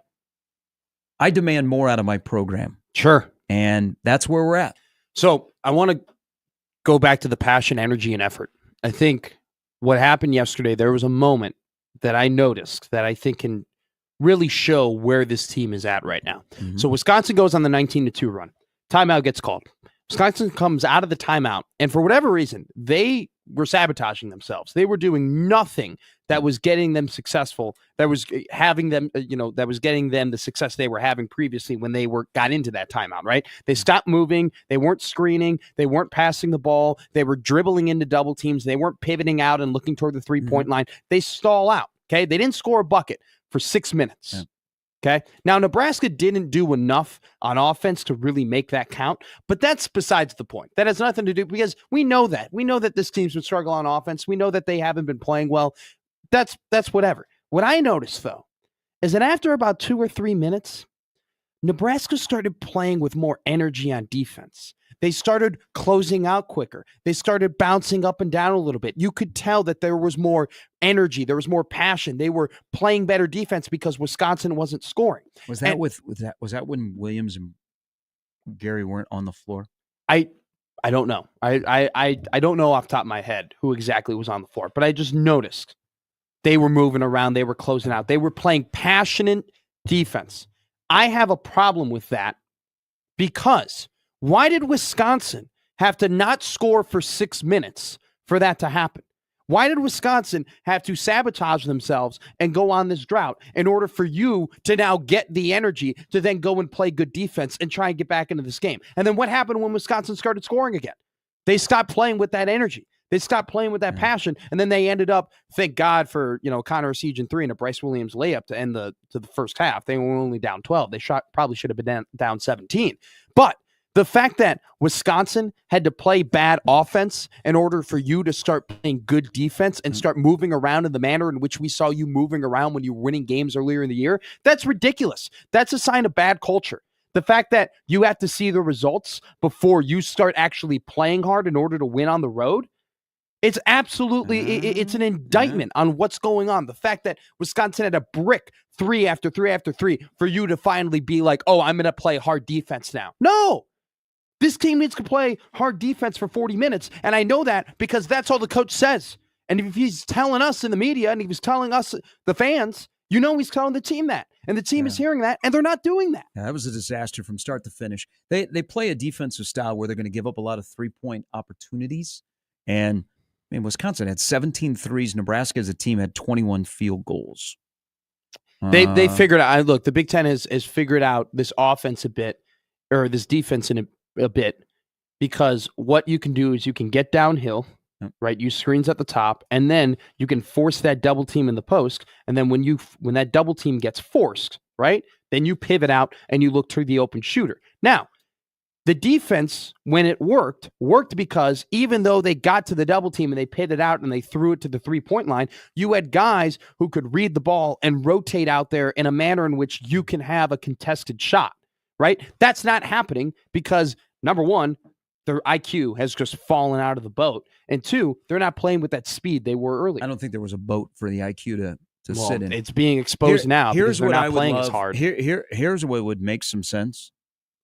And Fred's kind of talked about injuries. First of all, they need to stop the gymnastics of the lineup. Riley Wooster is your point guard. Just run with him. All right, stop the gymnastics in the lineup. I almost wish, and it would make more sense to me if Fred would come out and say Bryce Williams is injured, and he's playing through an injury. Because if not, it adds more questions of why is Williams and Gary don't seem connected. The rest of the roster doesn't seem fully connected. What has happened since the start of the year where they look discombobulated, disinterested, and I hear the head coach searching for answers, and he has to go to energy, passion, toughness. We are on the 27th of January, and even though a month can change things for the good or the bad, I have no confidence that month from now, the Nebraska basketball will have turned things around and gotten a spark, where I'm confident that Creighton will continue to do Creighton things and Omaha will continue to be a factor. Only playing hard when you see success on the court, that's when you start playing hard. That's unacceptable. It's All right. absolutely unacceptable. Evan Bland coming up in the next hour. Jacob Bigelow was in Madison yesterday to watch the John Tanji show. Boy, he. One thing I've always liked about John, watching him at Central, and he's on the back end of the great Central teams, and probably, in my opinion, didn't get as much love as he should have when he was playing high school here because Central was not at the top level. But man, he is effortless in scoring. He just you look and you go, whoa, he's got 27. I know. 27 and 5 yesterday. He did a great job getting off that 3-point line into the paint. And like John Tanji, Central grad, Jacob Bigelow will stop by coming up at 9 on Gary and Matt, 1620 The Zone.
Hey, and listen every morning on this here show for a chance to win $100. All you have to do is call in and correctly guess what game the audio is from. What game? What audio? What are you talking about? More details online at 1620thezone.com, or you can just keep listening to the show. You might as well. You've been with us 2 hours. All right, when we come. I got getting used to our new normal. Got Should I put a piece of tape over that? Probably. What did you Probably. do? What did you do to this? I didn't do anything to it. I don't think you were the last person sitting there, though. I think your new friend Austin sat there Saturday. Okay. So you might be off the hook. Oh, that's right. Jacobson? Sure, yeah. Okay. That'd be So there. Austin. Yeah. Yeah. Just make sure. The other Austin would be Stone Cold Steve, but that's a different 316. conversation. And if he breaks it, then we just I'm go in a with- Royal Rumble pool. Can't wait. I paid $10. I get a number, and then whatever Yeah. superstar walks out with my number, that's the one I'm rooting for. Winner take all, $300. Nice. Yeah. 30 guys. It filled up. I tried getting my buddies in it, and the guy who I'm like went to high school with, he was like, "It's filled up." I go, "How do you know 30 people who are watching the Royal Rumble who are willing to give you $10 for a pool?" I don't That's even know who fantastic. these It's people awesome. are. I'm Well, so like- excited. Is John Cena doing every voiceover that's on TV nowadays? I know. He's taking a step back, but there was at one point where I'm like, too many John Cena commercials. Too many. There still are a couple, but there was like a year ago, I was like, wow, he is Toyota and he's doing, Burger King or At least whatever. he's an fast A plus food. human. He's a great human. But He's- I noticed his voice is on a lot of voiceovers. So good for him. might win the Rumble. Hmm? Might win the Rumble. He's got to win something big in his last year, right? The Are we talking about 17th Josh Allen again? the world record the record 17th world championship. I mean, that's got to be it. That's got to be the ending. He's got to win it, break Flair's record. It's only rightfully so that he Yeah. does it, and then he should drop the title to Randy. Hey, I want all the nostalgia. We're now at the point in wrestling where I'm now experiencing the nostalgia. I've watched it long enough for the people that I grew up watching are now old and they're not around a lot. So now they're coming back and I'm getting like affected by the memories I had when I was like 8, 9, 10 years old. It's awesome. It's incredible. I feel like you. Like I feel like you watching wrestling now because I actually saw Cena versus Orton, Hell in a Cell, 2009. I remember 2009. It was awesome. All right. When we come back, did the Chiefs win, but Nebraska took an L last night?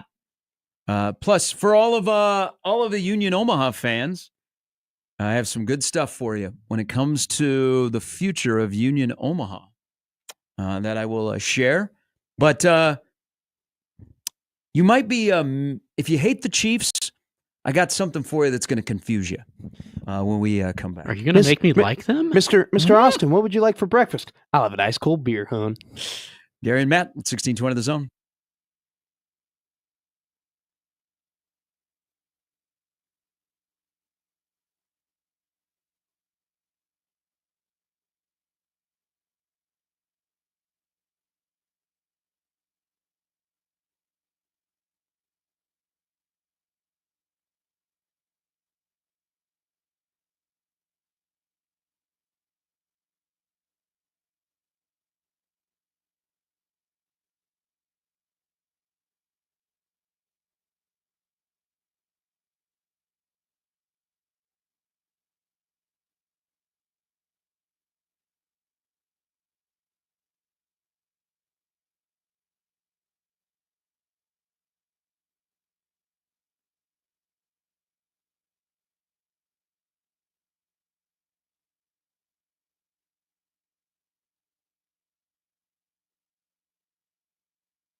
I'm sorry. Weather. We're used to this because I Gary's can't- always turned I his own can't mic help- on. I can't help but laugh when you I press the know. button and it doesn't I come know. on, and then you have to make that face, and then Jimmy's We gotta have a turn you system, on. and all of a It sudden, It is funny. It is just funny. I have to get used to it. My bad. Because you get into a flow. Like this is your, you get into a flow. state. natural. You are. I push the button. You're the Ric Flair of radio. Mic comes on. Push button. Mic comes on. I don't talk about my promos, kid. Super Bowl 59 is set. Many of you started to hate watch, but just remember that it's the last football game for a long, long time. That sucks. Long I'm getting to the time. point where I get a little sad watching the Super Bowl because I love Yeah. football. And I'm like, man, I'm going to have to watch a lot of NBA basketball and NHL hockey and college basketball in order to get my sport fix. And there's a time and place for all of it. But maybe I'll watch the UFL this year. Or is it the USFL? I'll watch the USFL. we have a coworker that I think still plays in that league. Yeah. Cool. Great. We used to have a general manager in that league that we knew really well, and now he has been hired to work in college football. Oh, wow. Speaking of football and a different thing, let me sneak this in here because this happened when I was away. The Union Omaha development downtown, the $300 million project that was going to be on the Gallup University site, is no longer going to happen. And people were wondering, okay, what happens to Union Omaha? Because the clock's kind of ticking out at Werner Park. It'd be ideal if they were not in there for the quality of the field at Werner Park. But Union Omaha is extremely popular. Well, for everybody that might have been panicking and wondering what is the next step, you are going to really, really like where they will be located. This is going to happen. They will play in downtown Omaha. The city of Omaha is aggressively making sure that this happens. They will be a little bit away from the Gallup site, but they will be in a good spot. So it's going to happen. It's almost to the finish line, but don't expect any announcement probably until about 3.5 months. Okay. But I'm here to tell people because people got a little bit concerned. It's going to happen. It will happen. There are a lot of people that are involved, but the city of Omaha is passionately pushing this project. And there's just some different entities. But in about 3.5 months, put it on the board. There'll be an announcement of Union Omaha's new stadium. But when they announce it, it's not just it might happen. It will be happening. happen. So there Good you to go. know. There you go. Good to know. All right, let's catch up on some emails here. Nebraska basketball. I mean, at least people care. They're 12-8. They're 2-7 in the league. People want to talk about Nebraska basketball, which is fine. I like talking about Nebraska basketball and the Chiefs. And that I think one of the great plays in basketball these days is the catch and shoot three. Oh, what a riveting take. Until you've experienced it, don't knock it. There is nothing. The catch and shoot three. There's nothing better than a momentum changing three. Like Connor Esiason, like he had a 3-point shot on Sunday that if he hit it, it would have Wisconsin would have called a timeout. Yeah, everybody you're would have starting to gone vibe now, silent. aren't you? There would have been like some catch. momentum. Had him right where we wanted him. And what did he do? Clank. The catch and shoot three. Be still my heart. Terry writes in about Nebraska basketball. Hi, guys. When you overhaul or flip your entire team annually rather than building with your players and adding pieces with the portal, you get pot luck. That's kind of funny. Sometimes it's good, sometimes it's not. But don't you have like a choice in the pot luck? Like you're still responsible. You're a million% still because you get to pick, you get to scout, you get to put the team together. Did COVID kill potlucks, Jimmy? I think so. They killed a lot of things. Buffets, potlucks, lots of the things. Did COVID really kill buffets? Oh, yeah. Less and less buffets because of COVID? Yeah. They're still around. They came back slowly. Yeah. I single-handedly got Jason's Deli to give you multiple trips to the salad bar. Nice. We do know that there is a Pizza Hut in Concordia, Kansas that still has the buffet. For me, there's nothing that'll ever For be a lunch. salad bar. I love a great salad bar. Just go up there, especially if they have the meats and the cheeses too, to make Shout a out little salad bars. charcuterie. That's right. You owe Jimmy and I A drover. a A drover, meal. and you will get a salad bar there. A good Yes. old school steakhouse salad bar. Nice. Laura, there's also like a soup too. Like there's like 2 soups that you can also get from the salad bar if you want it. I like the full salad bar, like premium salad You're bar. an old soul, and I like it. I'm with you. Mm. I'm with you. You don't You're like a salad soup? bar. Are you not a soup guy? No, I'm not a soup guy. I love not, soup. Not soup guy. I like love everything, soup. and I have the medical numbers to prove it. Oh, I love. We looked at last year's team as the new norm. However, teams like Michigan State, Wisconsin, Michigan had uncharacteristically bad seasons, along with several teams that were slightly down. We seem to think those teams would continue to be down, and they aren't. We're getting slapped back into reality this year. Nebraska's timing, by the way, is just off. Like when it's a year where the Big Ten will get like 11 teams in, Nebraska's not one of them. Yeah. In a year where the Big Ten might only get like 5, Nebraska's one of the 5. I was that's a great totally point. on board when they were going to hire Fred, but he doesn't seem to be able to recruit area players and they're not getting a lot of coaching as the season progresses. I think he's in trouble. So They're recruiting harder high school players. We don't have the run that we've had in local high schools of guys that are must-haves. They've tried. I mean, Fred would be one of those guys that you'd like to have a deep dive about the NIL project, sure. all of that kind of stuff. With this model that they've had, that they've adopted, this transfer portal model in which they grab one of 2 prospects. They grab guys who've played a lot of basketball in lower divisions like Rink Mask and Bryce Williams who've had success, or they grab Power 5 players who've shown that they have high upside like Berke Buchtengel and Connor Esigian.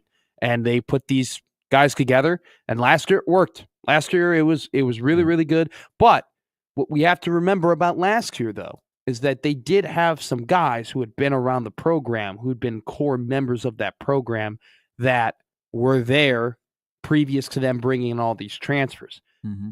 They have a couple of the, Gary and Williams are one of them, but once again, still Williams is only in his, I believe it's 2nd year, right? With Nebraska at this point. But regardless of that, they struck out.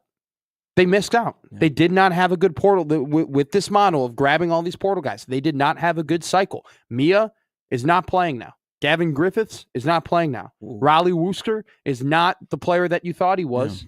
Aaron Eulis had that one game and where he had 10 assists, and then that's just kind of been it. And then Buchtengel, for the most part, has just not played good basketball it's and like has missed a lot of bunnies and takes bad IQ shots from the 3-point line. And in the second half, I had no clue what they were doing when multiple possessions in a row, they were just giving Berke the ball on the post and letting him work. That's not his game. That's not what he's efficient at doing. And it was weird. I don't know. It's just they went out, they got these portal guys. They haven't been good. It's like the Joker in Dark Knight where he just burns the money. Yeah. That's kind of what it seems like this year with the portal pickups. When I look at, Omaha had a really good recruit, not necessarily a portal pickup, and they paid good money for.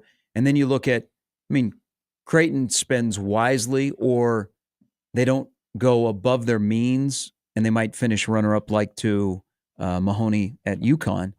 But both Omaha and Creighton to a much larger extent because of where they're at, they have hit on their portal pickups. Joey writes in, energy, passion, toughness starts with number 3 as well. I want somebody to come out today and say, Bryce Williams has 2 torn ACLs, MCLs, but he continues to play because he's lost. He used to, He's and he's not necessarily disconnected. somebody that's going to put the ball on the floor and beat you to the rim because Nebraska doesn't have an abundance of those. But he's at least a guy that would try and he would draw a foul and get to the free throw line. He had a play yesterday where he kicked it out. He gave it up.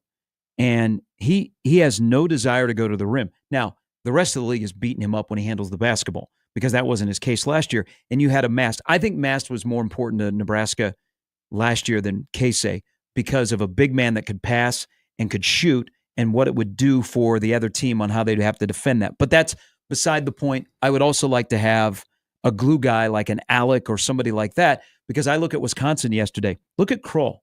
Yeah. He didn't have to score. No. But he made an impact on both ends of the floor. They didn't have to put any points in his hands. Okay.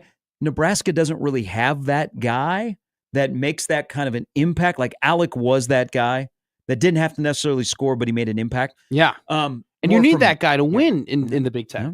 But then, so the pre-press conference before the Wisconsin games, the press conference before they went out to Madison, Fred mentioned Reek and just was like, yeah, it's nice to have a guy who's a big man who you can put at the top of the key, who can shoot threes. Yeah, I know Casey would be great, but Rink that size, Yes. spot on. That size, be able to pass the ball, be able to shoot a 5-man that can drop outside and hit from the top of the key that you have to pay attention to. That's the guy, though. But that's last year. We got Gare, but that's the guy where I'm saying, why the heck are they giving it to Burke and then trying to run action on the opposite side? Rink would be the guy where if they would give him in that spot, I would feel more comfortable. I think if you didn't get the ball in the hands of Burke and he didn't play much, you'd be like, man, we got to play that guy because we're paying him a lot of money. Well, so I want to mention this, and this is the era that we're now in college sports, not just college basketball. But you don't think these guys, for the most part, probably have a good idea of who's making what or who's making more than them or who's being paid? You do when things go south. Yeah. When things are going well, you're like, man, we all going to get paid. Yeah. But when things go south, I know that you make $600,000. And when you're not playing well and I'm playing better than you, and the reason we're losing these games are because you're not playing well and I'm getting less, but I'm playing better, you don't think there's a little animosity? More from Joey. And I'm not sure about the NIL stuff, but if the powers that want more wins, they have to be more competitive in the NIL for basketball. That's been the new thing for local kids to complain about. It also the NIL stuff starts with the head coach. How comfortable is he? Okay. Can he handle a guy that they're paying a lot of money to not playing well, but they feel like they have to play him because they are paying them a lot of money? How does a coach, is a coach comfortable with that? Because we're seeing that, especially in football and basketball. But I don't know what we really need to happen here is, I don't want to say we need an open commitment, but Troy Dannon really doesn't talk about basketball. Like, this would be a good time. I don't want to hear a vote of confidence because I don't think Fred wants a vote of confidence. And I think that would be worse than better. I think the guy in the power chair who has been here almost a year probably needs to have an open discussion about the expectations for basketball at Nebraska in the new Big Ten and what you're happy with. Not a vote of confidence, but they say, hey, this is what I think we're able to do. Or let's be honest and say, you know what? We have some limitations. We don't have enough basketball people that have their money on the checkbook. They don't get what you got to do because chasing the NIL for basketball is much different from chasing the NIL in football. So I would like to see that right now. Just to hey, where are we at? I want to hear the guy in the power chair. Just because I don't think he's talked about basketball, has he? He's hardly ever talked about Fred. Not that he's like, I don't need him to be kissing his butt or anything like that, but it would be nice to acknowledge that the program exists and that there is actual expectations for it. Look, so I want to go back to what you were just talking about. You're like, it's a weird transition to deal with paying a guy and then he's not playing well. We're paying him a lot of money. So do we play him? But he's not playing well. So do we sit him? But it looks bad on us if we're paying him all this money to sit on this bench. If anyone should be comfortable with that already, it should be Fred, because Fred's had to go through that coaching in Pro Bowl. He's had to go through that coaching the Chicago Bulls. They weren't very good. He was coaching them, and they had a lot of guys.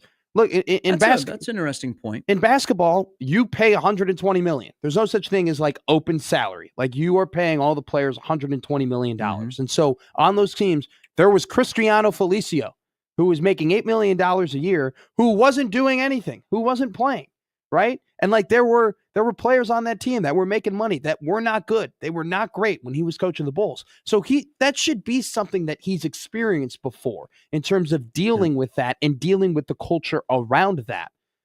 Not to say that, look, it's hard to pinpoint, and now we're talking about things that are off the court, that it's really hard to pinpoint exactly what you're going on, and you're seeing what's happening on the court, and you know the situation going on behind the scenes in terms of the money. So you're kind of putting 1 and 1 and 2 to 2 together, right, in terms of talking about this stuff.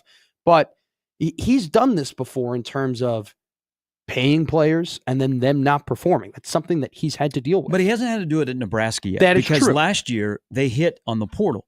Got a guy from Charlotte. Got a guy from Bradley. Hey, here we go. Then we also have some older guys that have been in the program a little bit, and we meld them together. Now you've got an interesting collection where your top guys who went to the tournament last year and came back to say, you know what, we want to go to the tournament and win a game, aren't your best players. And I think there were times yesterday where 3 and 4 were not on the floor, and Nebraska actually looked better. Now, I want 3 and 4 on the floor because those are the two guys that give you the best option. But it's just it's a weird team right now. Quick one from Doug here. Fred Hoiberg is not the bank guy. Doug. Fred Hoiberg is not that good of a coach. In fact, not as good as Miles for sure. Check the record, 75 and 102. That's the thing I've always wanted with Fred. I want him to be more than his name. Because his name still can carry him, but I want him to be a successful basketball coach that coaches the University of Nebraska, and he just happens to be named Fred Hoiberg. Yeah. You want Fred Hoiberg to be known as you want him to be known about his success at Nebraska, not at Iowa State, because that's still where we're at. Fred is still a good coach because of what happened at Iowa State. The facts are the facts. You fired a guy to hire Fred, and Miles' resume looks better at Nebraska than Fred. And how much goodwill do you get from last year? And also, Fred doesn't embarrass the program. But this is the 1 year after a great year where we got all enthralled, and they're going through it right now where you go, God, are they really that bad? Are they thrown in the towel? Poor roster management, don't get little kids in the portal. Not all created equal. We don't have time to go into all of them. My thing is this too. It's with Fred and the argument, if you're talking about his job security, he could go up in front of whoever is deciding whether or not he's keeping his job or whether or not he's on the hot seat and say, look, we have a model. We have a program. This is the model. It was successful at the end of 2 seasons ago. It was successful last season when we made the tournament. This season, we missed on the portal, right? And that's the reality. And maybe Fred has to convince people, hey, we are going to have years like last year where we knock it out of the park, where we get the guys we need to get, and we're going to be competitive, and PBA is going to be rocking, and we're going to win every home game on the Big Ten. You're going to have those seasons. There also will be seasons under this program where we miss, and this year was one of them, and that's going to happen. But we still trust the model. If you can do that, I'm with you. If you make the Big Ten tournament. If you don't make the Big Ten tournament, a lot of this is tough to defend. I agree. One final one. We'll take a break, come back. And then I got an issue, a question. If you hate the Chiefs, but you love the Huskers, Doug finishes up. I'll stay out of this because I call the games for one of them. Yeah. And I'm a season ticket holder for the other. Who would win if UNO and Nebraska played on a neutral court? Look, what if they went to the Prosh Activity Center? What if they went to Sapp Fieldhouse? I don't know. I feel like give me a line. Let's go. You're a gambling guy. Come on, give me a line. Give me a line. I would think it would be Nebraska minus 11.5. Right now, let's say 5.5. I can go down the middle and call it 9.5. Nebraska minus 9. Nebraska Lincoln, University of Nebraska Lincoln minus 9.5. Omaha plus 9.5. You would get the Mavs' best game. They'd be pumped to play. Another question, because they were both there Thursday night. Who would does Andrew Morgan and Nick Janikowski like coming to Omaha games more than going to their own games? I kid, but it is kind of interesting. There are 3 Nebraska Bison, 2 on Omaha's team, and then Andrew Morgan. Yeah. Andrew Morgan and Josh Strite are like best friends, so they both like Josh Strite goes to quite a few Nebraska games. I always see Andrew Morgan like after the game. He comes and hangs out. I've walked by him the 2 games I went to. I walked by him both times. I actually ran into a friend of the show, Tony Osborne. After the game, went up to him and I thanked him for coming on the show. And unprompted, he said, "You're a good luck charm." Look at that. Look at that. I know that. They're that. Undefeated you got to since deal you with it. The moved fact here. that Tony said it, the fact that Tony acknowledged I'm the good luck charm. I don't know. I think I'm legit now. I think I can put it on the Twitter bio. Yeah. I think that eats at you. I think you're like, oh, dang it. No, because when I was walking into the arena on Thursday, he said the same thing before the game. Really? It was like, your boy's our good luck charm. I'm here. No, It's going to end up in the he media said notes. to me, You're the good luck charm. Good luck charm. Yeah. So we're both good luck charms. We can be good luck charms. Hey, we're the place for Omaha men's basketball. We're the Lucky Charms. Yeah. You like Lucky Charms? Oh. What's your favorite marshmallow? I don't eat cereal. You don't eat I cereal? eat dry cereal. Yeah. Yeah. I love Honey Nut Cheerios. Call me an old man. Good for your No. cholesterol. Nice and sweet. Is that an old man? Honey Nut Cheerios are good. Yeah. I love Honey Nut Cheerios. Honey was Nut supposed to buy Cheerios some and, the other day, and I didn't. Cocoa Puffs. Go cuckoo for Cocoa Puffs. See, you're still in that age where you can just load up on the sugar. I Some of don't- us load up on the sugar and I don't eat cereal anymore. I Womp, love womp, oatmeal. Oatmeal? Love oatmeal. Why do you say oatmeal like that? Because I'm from Chicago and I'm Oatmeal. weird. Oatmeal. Oatmeal. You don't put anything in it. Oatmeal. Just Oh, mustard, no, relish. No. What? Wait, wrong. I got excited. I was like, little brown sugar. I love brown sugar. There you go. I bet you That's do. what I get. I get the Quaker brown sugar. Not a joke. The 16 pack. It's What kind on of sale brown at sugar do Target. you like? Marmalade. Oh, Paddington. Okay. I didn't get that. Evan Bland will join us before the hour's over. Jacob Bigelow. He's a bear. We'll talk some hoops. He was in Madison yesterday to watch that road disaster. Why? Also to watch Wisconsin. Hey, hat tip. They They're probably good. have a 4 seed right now. Tanji, Blackwell. Klesmet? That's a nice little team that they've got in Madison. Weird. Men's basketball is usually pretty good. Women's basketball is like god awful. Yeah, Just a weird because usually they coincide. sure. When we come back, I will tell you if you hate the Chiefs but you love the Huskers, how are you going to handle this bit of news? That's coming up next on 1620 The Zone.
I got you. Don't do me like that. Don't do me like that. Is his microphone working? He can unfortunately turn his on whenever he Do me like wants. that. Don't do me like that. He's feeling Don't himself. do me like that. Don't do me like that. I'm just waiting for him to sing the other parts of the song. Yeah. I'm not gonna sing the other parts of the song. It's just like purple pills and something. Purple rain. I got to find a good karaoke spot. Our Something we don't hear basement, every day. the NRG basement. Yeah, we used to have a karaoke machine Yeah. down there. I bet everybody would love me if I got the karaoke machine. I brought it up to the first floor. No, and they just would love you started. if you got us all raises. That's how this works in this building. Well, I got the Keurig. I have to, so I now notice that I have to go to Target and I have to actually buy a table for the Keurig and put the Keurig. Is there on not the an table. outlet? Oh, you had a perfect There place is for it. not an outlet on that table, so I'm going to go to Target. I will buy a foldable table, and then I guess I'll also go the extra mile and buy the cups and the sugar and the sweeteners and the stirs. You We won't be you jumping through just- that just table, borrow a table from somewhere else in the building. like downstairs. You think I can? I have that pole. You think I Yeah. got that pole? that Nobody you can needs take a to table? know. You're the new guy. You can Nobody- milk that for 6 months. I think I've already milked it. I think I'm done. I think I've worn out my welcome. I don't think I get the new guy card anymore. With Uh, that attitude. Dave writes in to the Equitable Bank inbox where they take banking personally. And Doug, old man Doug, huge fan of Fred of late. So good morning, Gary. I apologize if this is discussed as I got in on your Nebraska basketball conversation late. But is Fred going to be held accountable for not being able to recruit at least one player from maybe one of the greatest basketball talent eras in Nebraska history? What would this team look like if it had Chucky Hepburn, Hunter Salas, John Tonje, etc.? I realize those guys go elsewhere originally, but these guys were also available a second time, and he whiffed on them. First time he was in the transition from the Miles staff, so they were a little late. On getting those guys, I'm recruiting those guys. Now, Chucky transferred, Hunter transferred, Tonje transferred a couple of times, Frankie Fiddler. Not all of them were created equal because not all of them wanted to go to Nebraska originally or the second time around. But there is the pursuit when you give a player an offer and it is doubled by a school in your same conference. That's kind of an issue. But there's also the Yeah. school that doubles the offer that you made to a local product out of the portal also has banners in their building. That also doesn't work well in your favor.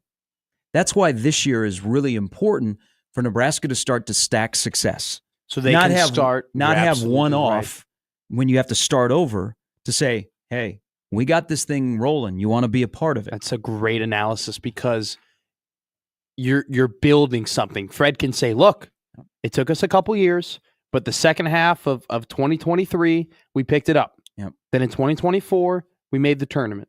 2025, you were hoping, he goes, we made the tournament again and we won a game. Mhm. Look at where we're climbing. Look at where we're going. And then you throw the pitch. Imagine how much farther we can get with you. You can be a pillar. You can be a foundation. You can be a block where we get Nebraska to the point where it is a consistent NCAA tournament bid and is one of the more respectful programs in the Big Ten. That was the hope. Baby steps, big steps, big steps. Where are we now? We're baby steps, big steps, fall off a cliff. Mhm. And that's what happens when you lose 6 in a row. Right. And that's what happens when you blow a 15-point lead on the road. That's what happens when you show up at Mackey Arena and you look terrible and you're not ready to play. That's what happens when you play 3 teams that you should have beat and you lose close games because you can't close and you don't have enough energy. And then what happened to Madison again? It's the exact same thing that happened at Mackey. You walked in thinking you were going to lose. You didn't walk there. They didn't walk in there thinking it was an opportunity. They didn't walk in there thinking, hey, guys, we can turn this season around. We win this game on the road against a ranked team. Mhm. We play Illinois, who's coming to our barn. Next game, we can do this. We're Nebraska. We can be scrappy. We've done this before. We've won. They didn't walk in there thinking that. They walked in there going, here we go again. Here we go. 19-2 happened, and they couldn't dig themselves out of that hole. Embarrassing. Like for Creighton, they got things rolling, so they just keep churning over year after year, and you know what you're going to get. That's the thing about Omaha breaking through in year 3. It's not necessarily to attract recruits. I think it's more important to retain players. Yes. Because Markel Sutton and J.J. White actually now have been given 2 extra years of eligibility. and they're already going to hear about where they should go. But shifting gears here before we get to Evan Bland in the next segment. Answer me this. If you are a diehard Husker fan, but you hate the Kansas City Chiefs, how did you handle last night? Because a kid that is everywhere, and I believe that Nebraska started their intense offseason conditioning this morning. Dylan Raiola is everywhere. Yeah. I I literally just got a Raiola in Chiefs locker room Bleacher Report notification. Not a joke, just right now. So he was at the game last night. He then went into the locker room. Dawson Merritt's dad is defensive back coach for Kansas City. Nebraska's future defensive line coach. About to say. Got to hold on a couple more weeks. Yeah. But he was there. So they go into the locker room after the game, which is pretty cool. After the AFC Championship game, you go into the locker room. I did not see Taylor Swift. But Dylan Raiola is in there. Pretty cool for him. Hey, you can be jealous all It's you want. awesome. But it's cool. Sick. Kids getting to experience a lot of things. Now, they did clown him. Isaiah Pacheco clowned him. He clowned him. Yeah. About the whole this looking like Pat. This ain't Pat. But what if you hate the Chiefs, but you love the Huskers, and you saw that last night? How you feeling today? You got a little problem here? You a little mixed? Don't know what to do? You love your quarterback, which you should. You should. But you hate that NFL team in Kansas City, and all of a sudden, the guy that looks like Patrick Mahomes, this ain't Pat. Pacheco did him dirty. Yeah. Now you're like, what do I do? Why? That was me when I tried building my bed. It's like, what, Mom, Dad? We tried Grandma. to tell you. It's funny. The Chiefs are the ultimate. They are the antithesis of you either die a hero or you live long enough to see yourself become the villain. Thank you. Thank you, Harvey. They were this little Kansas City, this little team. Curse you, Alex Lynn Elliott. Smith, And now Lynn Travis Elliott would be Kelce's pretty celebrated. good. Andy Reid, they're cute. Oh, they're competitive, whatever. Then all of a sudden they become this monster and you hate them and you think it's rigged and you think it's the worst thing ever and you think that they're bad for football. You know what? If you don't like greatness, you're not great. Go be great. A lot of us are not great. Well, at it. Go the be great. thing, and I know it's kind of nice to have a quarterback where people hate him. Yeah, I would Like love that that. means he's I would good. love Opposing that. fan bases that he draws enough of an ire that you're like, loser, you ain't Pat. But If there they is hate one you, you thing win. that hey, if I was that age and I had the means and could go to a lot of events and experience those things, I'd do it in a heartbeat, Why and not? you would too. Don't say you would. I think it's important because he's been around his dad, whose dad was highly successful. So he's been around a lot of high-level athletes in his life that have won. and that And matters. I do notice this with him, and you hope it rubs off in year number 2, is he spends a lot of time, and I know the Patrick Mahomes, Kansas City connection, quarterback, all that stuff. But there has to be something about spending time in atmospheres and around people that are winners. Mhm. That has to rub off on you at some point, that you catch something about their preparation, the way they go about their business, that you're like, you know what? So what if I look like that guy and I emulate some of his things? He's a winner. That's what I want to be. That's what I would hope. But man, Pacheco did him dirty. Yeah, it was.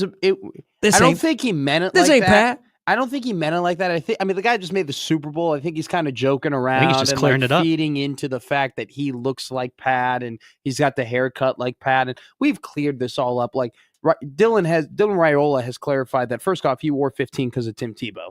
Like he's Jeff Hostetler? He said that. Hmm. He's mentioned the fact that he has this haircut. And he's had this haircut for a while, Mhm. predating even Mahomes having the haircut or being popular enough to copy So Mahomes. Pat's But it- copying him. But Dylan Raiola definitely has fed into it. And why shouldn't he? Because it's good. It's his name's out there. People know who he is. People know that that's Dylan Might Raiola. as He's got a well. brand. He's built his own brand. He's a really good football player. It's going to help him when he gets into the draft. Not right? like he's a You bad don't think- quarterback. You don't think Shador Sanders having the brand that he has and the last name that he has and the connection that he has is going to help his draft process? It absolutely will. That ain't Pat.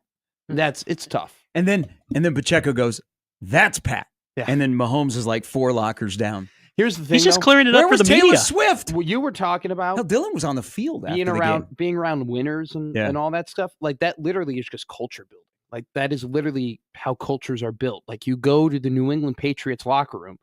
Every one of those guys back in the day during that run, they had won. They were winners. They knew how to prepare. Everyone fed off of each other. When you were a rookie and you were drafted in and you were a linebacker and you saw Teddy Bruschi getting ready for a game. Mm-hmm.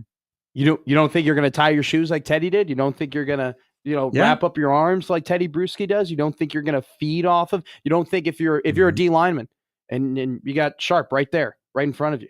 You got Vince Wilfork right in front of you. Support getting ready. fella.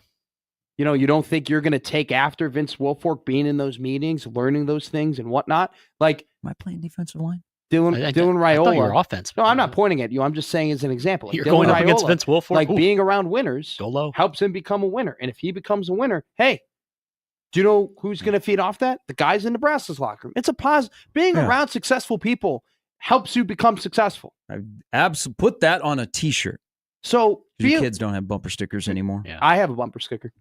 I mean, of course, on your you car? do. I have 2 bumper stickers. On your car? Yeah. I Is have your 2. child an honor student?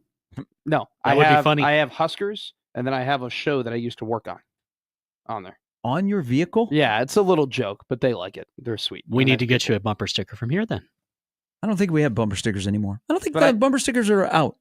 You can make Unless that happen. It just want to. See, Andy in the chat writes, but he needs to become his own man, not a clone. I agree. I do. Like we've talked about this. Like, Yeah, Dylan year needs number to be- 2, he needs to be Dylan Raiola, not Patrick Mahomes lookalike. Absolutely. But there is a That's- positivity of him being around that locker room and being around that guy, and then having the same personal trainer quarterbacks coach. That brings the haters. It does. Kind of refreshing.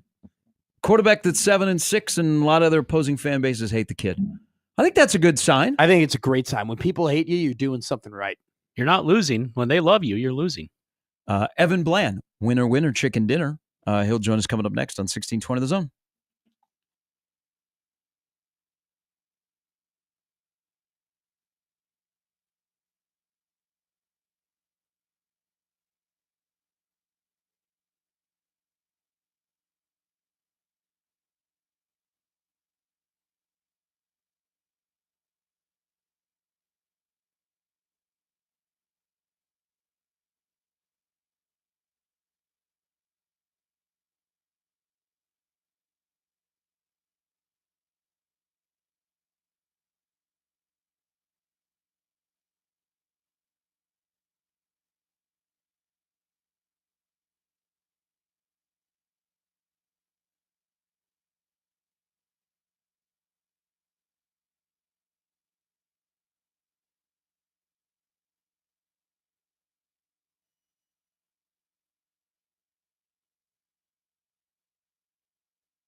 All right, welcome back in. Let's chat with a good friend from the Omaha World Herald, Evan Bland. Good morning.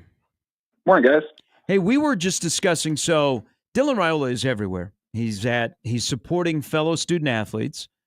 He was at the Remington presentation on Saturday night in Lincoln.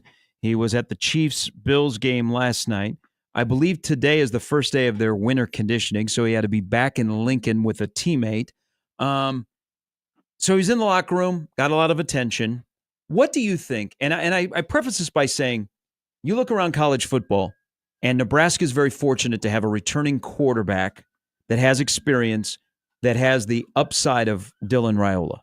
Has to take care of himself, but it's a luxury that we can't overlook going into 25. What do you think the perception is outside of this fan base, outside of this media core, about Nebraska's quarterback? I mean, I think the Patrick Mahomes Jr. thing is probably pretty prevalent. Like, if you're a casual college football fan, you're thinking of that photo from last fall of him moving into the dorms. You're probably seeing a picture of him circulating now on social media from the locker room. You probably heard a little bit about his freshman season and how he had some talent, but the team didn't win, and you figure he's going to get better because that's what quarterbacks do with that kind of ability.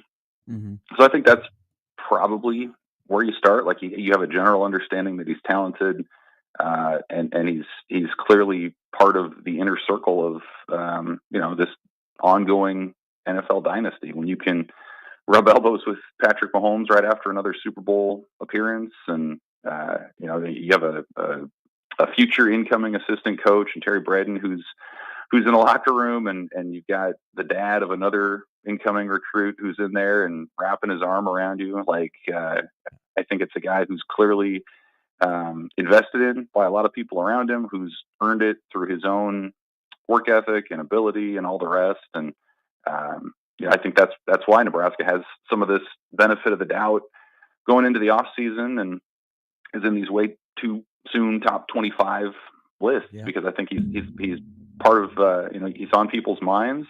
And I think, again, we kind of talked about this before, but I think in the absence of like roster continuity in college football, where you can kind of look at a group and say, hey, this group's coming back, they're going to be pretty good. I think that's somewhat been distilled to, hey, is the quarterback coming back? Is he pretty good?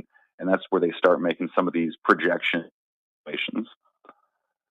Big picture here, Evan. Do you think that the fact in this new era, the NIL era, the personal brand era, you want to be out there, the more attention you get, the better, the more attention you have, the more money you get.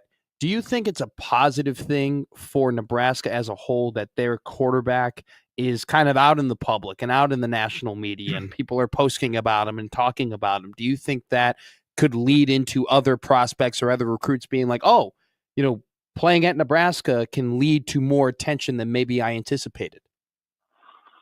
Yeah, I think so. I think this is kind of the time when you want to be out there a little bit more. I think if you were, an really established program, maybe it'd be a little bit different. I don't get the sense, maybe, for example, that like Ohio State's players are super out there, or that like Notre Dame's players are super out there. But Raiola's been really high profile. And I mean, I can tell you from talking with transfers and high school guys, like, it makes a difference. The Raiola factor is absolutely real in these recruiting processes. I mean, he's part of the kind of greeting party that shows up.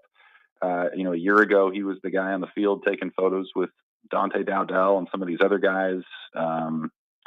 Cortez Mills, the incoming freshman receiver, he told me last month, he's like, one of the first things I do when I get there is I'm going to get Dylan to throw me some footballs at the practice facility, and we're going to start getting rolling on this thing. So I think like the same thing that fans and like media people observe nationally about Nebraska, I think is a very real thing for recruits too. I mean, if you're an offensive lineman, you probably are considering and interested in blocking for a guy like Raiola. If you're a receiver, you absolutely want to catch passes from a guy like that. And when you're talking about the trajectory of Nebraska, and if you're Matt Rule trying to sell this vision that year 3 is going to be this breakout, well, what's the tangible piece of that, of evidence? I think it has to start with Raiola, who has all the ability, the pedigree, everything else. He's going to be better as a sophomore in a number of different ways. And so I do think that intrigues people. And certainly when you see him in the Chiefs locker room and front and center with some of these best players in the NFL right now, yeah, I think that just adds another layer to it. And if you're a team like Nebraska trying to get back into the national spotlight, what better way to do it than to have your best player be part of an NFL ongoing dynasty? So let me tie in this discussion about Dillon and what happened yesterday in college football, that Penn State went and got Ohio State's DC, and they're paying Jim Knowles $3 million. It's great that the Big Ten cares about football. But you look at what Knowles did with Ohio State's defense, and talking about Dillon, who has a desire to be a first-round NFL quarterback. We got our first dose of the playoff in this new era of college football. Evan, you get a choice. Would you rather take a strong defense or a first-round NFL quarterback to win a national championship these days? I mean, I think I'd still take the quarterback at this point. I mean, you have to be able to score. I think that's been maybe the biggest common thread, not just in this CFP, but in the CFP era, has been like, you got to be able to score at a certain clip. You got to be able to hit 30 points a game. You have to be able to get into a shootout, and you need a guy, a trigger man, who's able to do that. Like, and if you can, the good running teams are certainly helpful, but like we see it all the time at these highest levels, like it's really hard to move the ball consistently on the ground. You're going to need to make those critical third and long plays. You're going to need your quarterback, quite honestly, to be a little bit mobile. We saw that again in the Chiefs game last night, where Mahomes, multiple times in some really key, crucial moments, rolled out and ran, and that was the difference. So, like, I think that would be part of that package if you're talking about a first round guy. And then, just because you don't have a dominant defense doesn't mean you can't win it. Like, you got to be able to win shootouts, get some turnovers, things of that nature. And I mean, Ohio State, they were dominant in multiple ways. I don't know that Will Howard's, a lottery pick, so to speak, but that defense too was one of the best red zone defensive units in college football in a long time. Like, you got inside the red zone and it was really hard to punch it in against them in any way. So, I mean, Ohio State kind of had a little bit of everything, I suppose, but I still think, if you're trying to make that run, you got to have that star player, the guy who can make the pass, who can make the read. Obviously, you need the guys around him, but I think you can sort of patch it together a little bit more on the defensive side. It's really hard to cover up that deficiency from a quarterback perspective if you don't have a guy that can throw. Evan, let's talk about, so we'll go from Jim Knowles to Nebraska's new coordinator, Dana Holgorsen, or one of Nebraska's new coordinators. I think we're all really impressed with what he was able to do in the very short time that he had to change the offense around. And there definitely were some noticeable differences in the offense when he took over. Do you think, like, what are some of the things you're anticipating to see now that he's going to have a full offseason to implement his system? Do you think there's going to be noticeable differences on the field, what we'll see on offense from what we've seen in the last couple of weeks of the year? Yeah, I mean, I think some of it maybe will be scheme. He made it pretty clear, and Matt Rule's made it pretty clear, Nebraska's not transitioning to an air raid system. Yeah. A lot of it's sort of the concepts of the routes and things like that. I think his impact is going to be in a couple of other areas. I think one, personnel, and we've seen how that's gone already this offseason. They've very much flipped that room. You got Ja'Cory Barney back, but otherwise it's a whole bunch of new faces. They were active in the portal. You have a new assistant position coach there in Dakiel Shorts. So I think already you're seeing the influence there. And I think the effort piece is a real thing too. And we saw that. I mean, that was maybe one of the biggest differences in November was the whole, the edge blocking stuff and how he was very blunt with these guys. Like, there was no sort of coddling or protecting of egos or anything. He's just, well, why are we blocking so poorly, guys? And I think that the players responded well to that. I think high-end players that are serious about winning respond well to that. Like, I don't think you need to sort of sugarcoat things with them. So I do think his brand of real talk will be effective for them moving forward too. I mean, Dylan Raiola has said as much too. There's no gray area with Holgorsen. I think when you're a team like Nebraska who's still trying to figure out how do you win, how are we supposed to go about doing this thing? Like, you want a guy who's very black and white, who's very clear about what he wants from you. And so I just think that'll be kind of where that'll be. I think the talent level has upgraded, the experience level has upgraded, and these guys are going to have, I think, a defined idea of what their guy wants of them, what their offensive coordinator wants them to do. And then I think, you'll have sort of the play calling, rhythms that come with the game. I think that'll be probably something that we'll see in game. I think that'll be a fascinating thing to follow is what does that look like within a game. But I do think just in terms of talent and effort, that's already an area you're going to see Nebraska take a pretty big step forward in. Let's shift to some baseball. Baseball America just released, by the way, their college top 25. Nebraska is not in it. Indiana is 25th. Oregon is 19th. But the first 3 weekends, Nebraska is going to face number 2 LSU. They will face number 15 Vanderbilt. They will face number 24 UC Irvine. And then, oh, by the way, number 9 Oregon State will come to Lincoln at the end of March. That's a pretty good start of the schedule before you get into the Big Ten. You were around the guys at the end of this past week, and you've now been on the baseball beat for a bit. And everybody, we all go to the patio out down the left field corner, and guys sit on the picnic table, or Will sits there and says, our goal is Omaha, and we want to be good, and we have the opportunity to be good. Why is the vibe different this year when guys say it? You even go, yep, they got all the makings to be a team that could play not only in this ballpark in late May, early June, but possibly get to Omaha. Yeah, for sure. And I'm actually going to write about that this week, kind of go into in depth on what's the profile of a regional host in the last, post-pandemic. What's sort of that profile? One of them, I think most college fans would know, is RPI. You got to be right around that top 20. And part of that is not just winning games, but having a good schedule. And so I think Nebraska's absolutely taking care of that. I mean, you just laid out these marquee wins that they have. And there have been years where it seems like in the entire non-con, maybe they have like 1 or 2 games where they have to win that game. And man, that's going to be huge for their schedule. They're going to have 7 to 10 of those kind of games just in the non-con. And then we'll see how the Big Ten shakes out from there. So I think that's a huge piece.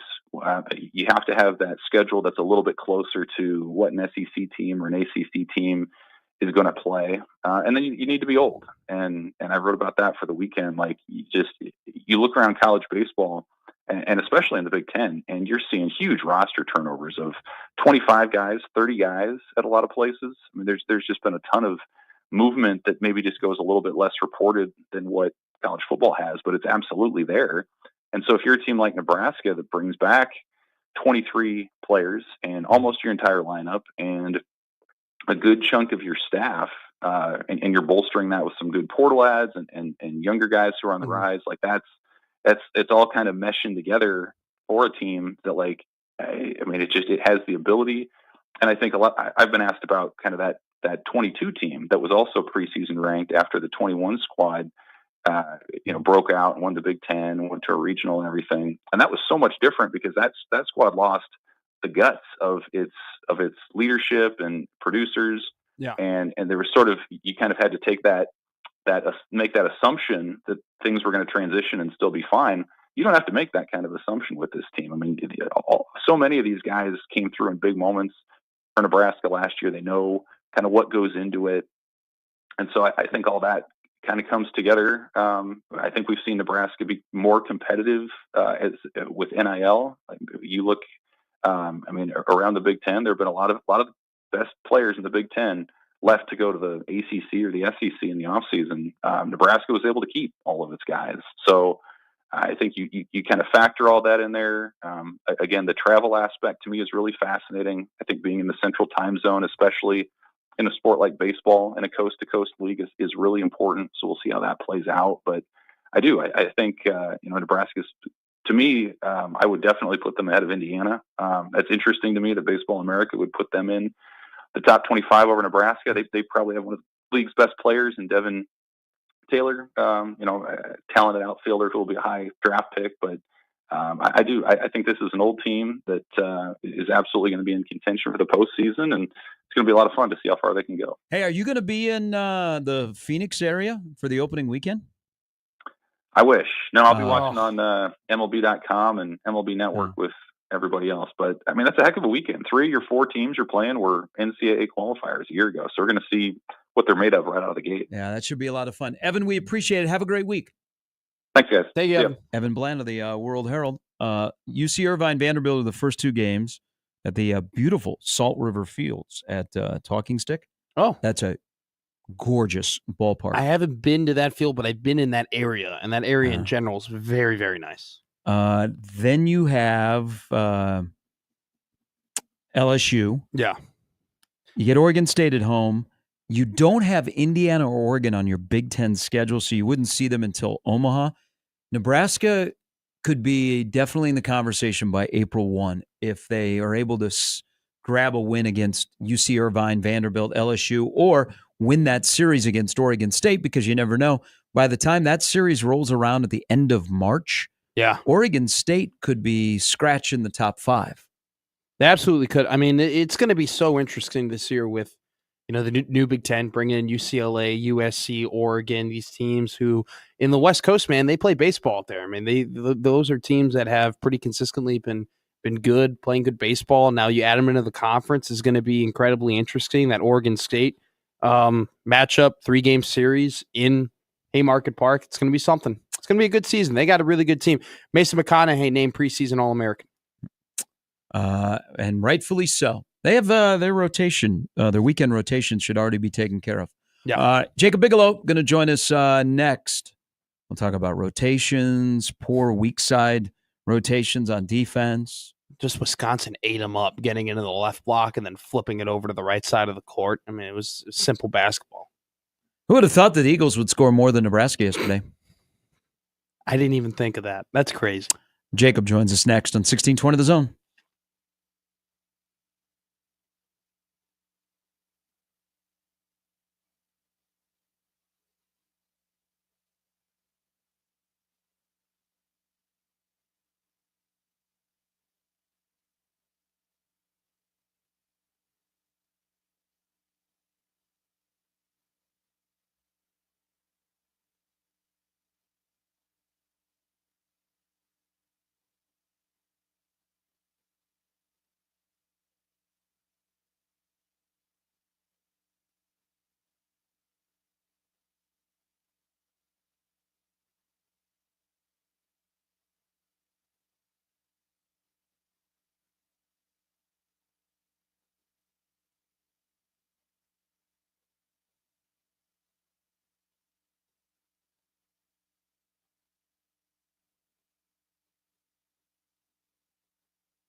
Jacob Bigelow joins us back from Milwaukee/Madison. Good morning.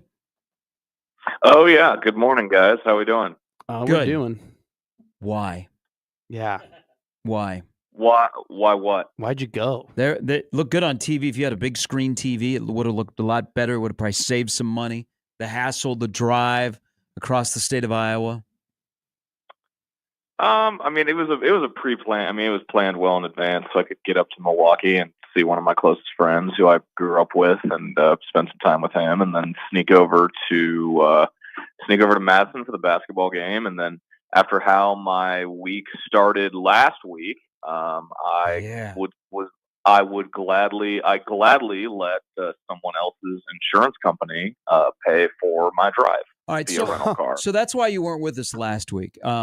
You can share as much information as you would like. You can call out the driver that hit you. How are you doing, and how is the vehicle doing, and what lawyer have you retained? I have not retained a lawyer, Oh. but my car is totaled. It is gone forever. So I am very Rest in much in peace. the car market. But yeah, last week my Monday morning started with someone failing to yield to oncoming traffic and turning right in front of me on my way to work. So that is why I was not with y'all last week. But kudos to the rental car that got me to and from Wisconsin this weekend. And What- I'm very much in the car market. So What TV or movie lawyer would you like to represent you in getting your car? Would you take Joe Pesci from My Cousin Vinny? Would you take Take Joe Pesci from Tom Casino. Cruise from The Firm? Would Get you revenge. take Harvey Specter? Who do you want? Who do you want to represent you? I was gonna say Cruise from The Firm just because I recently watched that movie. Yeah.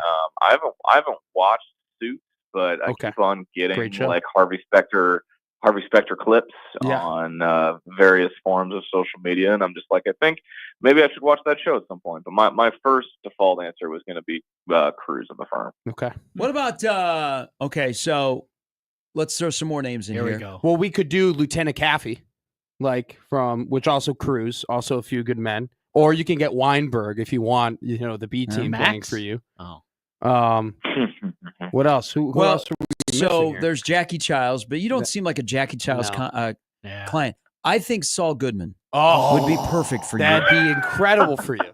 Saul Goodman and Jacob Bigelow. Because Man, he's sign going me to up. flaunt, he's going to skirt the law. I mean, now I don't know if you have, like a meth empire on your side, or you have any I interest in don't. meth. And if you No. do, if you do, that's fine. about- That's your own personal preference. I'm just going to tell you, there's probably some bad side effects to it. But in this case, about your car and going after, was it a young driver? I don't know. Did they have insurance? They did. Yeah, Oh, I already know Okay, how I already Were they received wearing their the, glasses? It was honestly possibly the quickest insurance process imaginable. Okay. The accident happened on How Monday quickly are morning, we and talking? we're talking, the accident happened a week ago today, just before 8 a.m. And I got the call on Thursday with, "Hey, here's the final settlement and Wow. dollar amount for your car." So I was just like, I feel like this is supposed to take a lot longer, but Mhm. it moved fairly quick and efficient. Maybe Okay. Morgan Freeman from Ted 2. There. Good one. Or Crazy just get names in get Ted 2. Johnny Cochran while you're at it. I mean, Mike says Lionel Hutz from The Simpsons. As a lawyer, I think he was terrible, but his character was aces. Yeah. Mhm. Yes. Okay. You want to start with Nebraska basketball? Because I have some other basketball questions. How much pay? How do you want to? Let's save that. Let's save that for later, please. I'll gladly take any other basketball questions at this time, Do you if possible. do you think that Kelvin Sampson gets as much flowers as he should receive as one of the top college basketball coaches? I do not. I think he still does not get nearly as much recognition, and maybe it's because he's at Houston. I think that might play a part in it. But the run that they've been on these past few years, I mean, I'm sure people missed possibly the most ridiculous end of regulation and crazy. overtime of How a did college Bill Self basketball lose game that game? that I've ever seen. Oh, And they made a shot. They were just more composed than we were, but Sticks.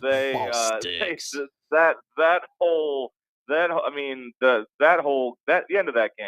I mean, that was insane. But Kelvin Sampson and the run that he's been on at Houston has not gotten nearly as much recognition than Flowers, and obviously the one Final Four. But I mean, they've been consistent throughout his time there, their identity and how they're going to play, and it feels like every year they just have guys that play the same way, but are just different numbers, different names, but you know what you're getting with Houston basketball. And I think he still has gotten not nearly as many flowers as he should for the coach he is and the program that he's got down in Houston.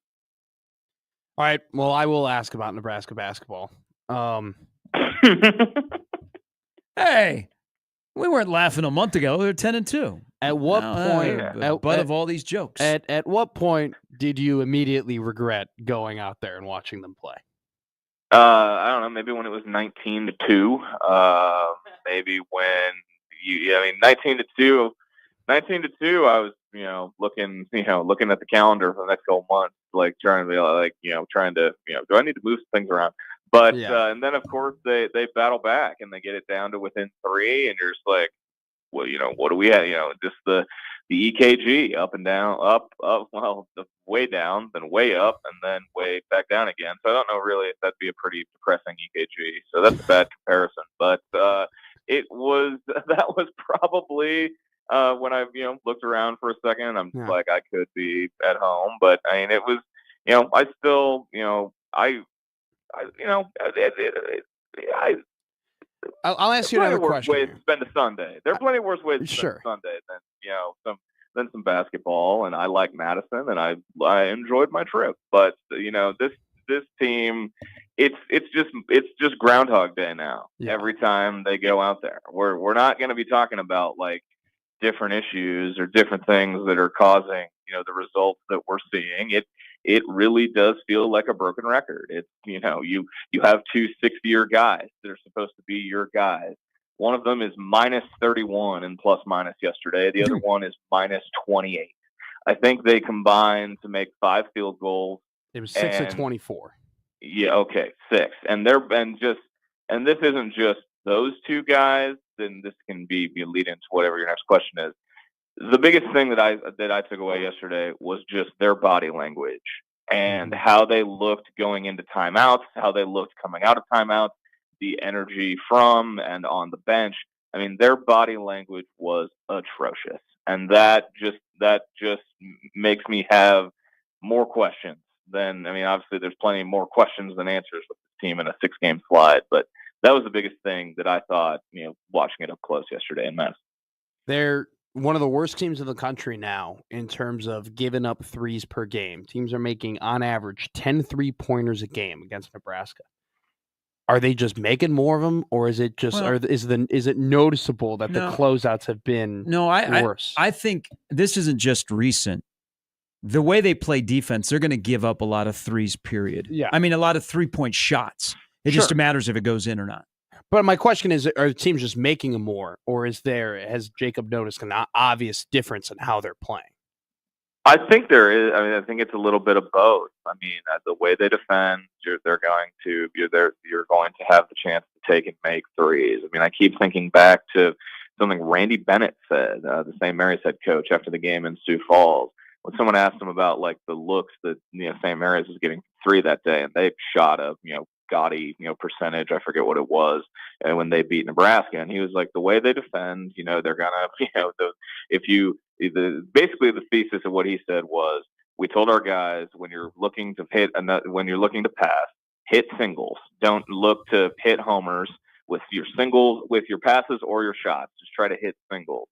And that's what I mean. It's a combination of the way they defend, and then just guys like yesterday. I mean, even Wisconsin's too big, or shooting like in the high 30s, low 40s from 3 this year, and Crowell and Nolan Winter. I mean, there were dudes up and down that lineup who could take and make the 3, and they had plenty of opportunities because of the way Nebraska defends. I think it's a little bit of the two. They've looked a step slow on defense throughout the entirety of this losing streak, and that's just further it's further evidence of my overarching theme with this team for this entire losing streak is just further evidence of just how paper thin their margin for error is. Both defensively, I mean, it's the entirety of this team. The margin for error is so small, and everything has to be damn near perfect for them to win the way that they're going to and want to play. So essentially you're saying that if they give up over 70 points in a game, they're not going to win. That's kind of what it feels like. And I know there's a stat out there of like how many times, I think of like Fred's record at Nebraska when they scored north of 80. And I'm just like, I don't know when the next time they're going to get close to 80 is right now. And that's just like, the way like watching their offense, how stagnant, it looks like it's, I mean, I don't know when the next time is they're going to get close to 80 points. And it just kind of feels like they have to, like, I feel like if a team gets to 70, like 72 points, like, or higher, Nebraska's not winning the game. And it's just because of the current state of the guys that they need to be their go-to on offense. And then just the defense that, they are clearly set in their ways. That is how they are going to defend. That is how they're going to play. They're going to stick to it. That's what they're going to do. And as we get further and further into, conference play, these are already the opponents that are the most familiar with you. And now the more games that happen, the more tape there is of the way they defend. And, these coaches are smart people. They're going to think of more, different ways to attack it. And it just, keeps on, making this more and more of an uphill battle for Nebraska. Is Maryland basketball legit? They might be. I mean, that was the question. My biggest question coming into the year was, Derek Queen, everything that comes along with him, highly touted, recruit ending up out there. He's been as good as advertised. You know what you're getting with Julian Reese. They just needed a guard to step up and be complimentary, with those two guys. And Jacoby Gillespie, over the last couple of weeks, he has been on quite the tear. We saw it when they played Nebraska.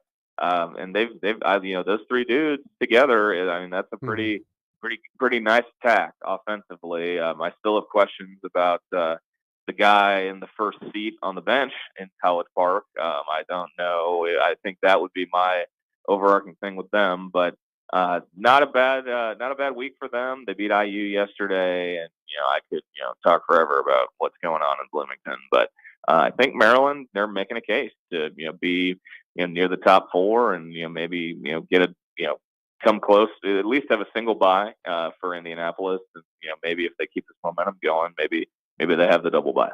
What do you think happens Thursday night when Illinois rolls into town? I mean, my biggest question is how many threes are they going to take, and they being Illinois, because they take a ton of them already. They play super fast. And the other thing with Illinois is they do not send anyone back on defense. When a shot goes up, everyone is trying to crash the glass. They do not send anyone back in transition defense. It'll be quite the clash, contrast of styles on Thursday night, and I will be looking forward to seeing Kasparis Yakichonis in person and up close. That rolled right off your tongue. You've been practicing that? I did. You should be a play-by-play guy. Some people have told me I have the voice for it. I don't believe them, but maybe. Hold on. Hey, time out. Give me a little play-by-play. Yeah. Give me I'll give you a scenario. I will set it up. I like this game. You don't have to think it. I'm going to give you a scenario, all right? And then you just take it, and we'll see if we can, if there's something there that we can work you into a broadcast. Are you ready?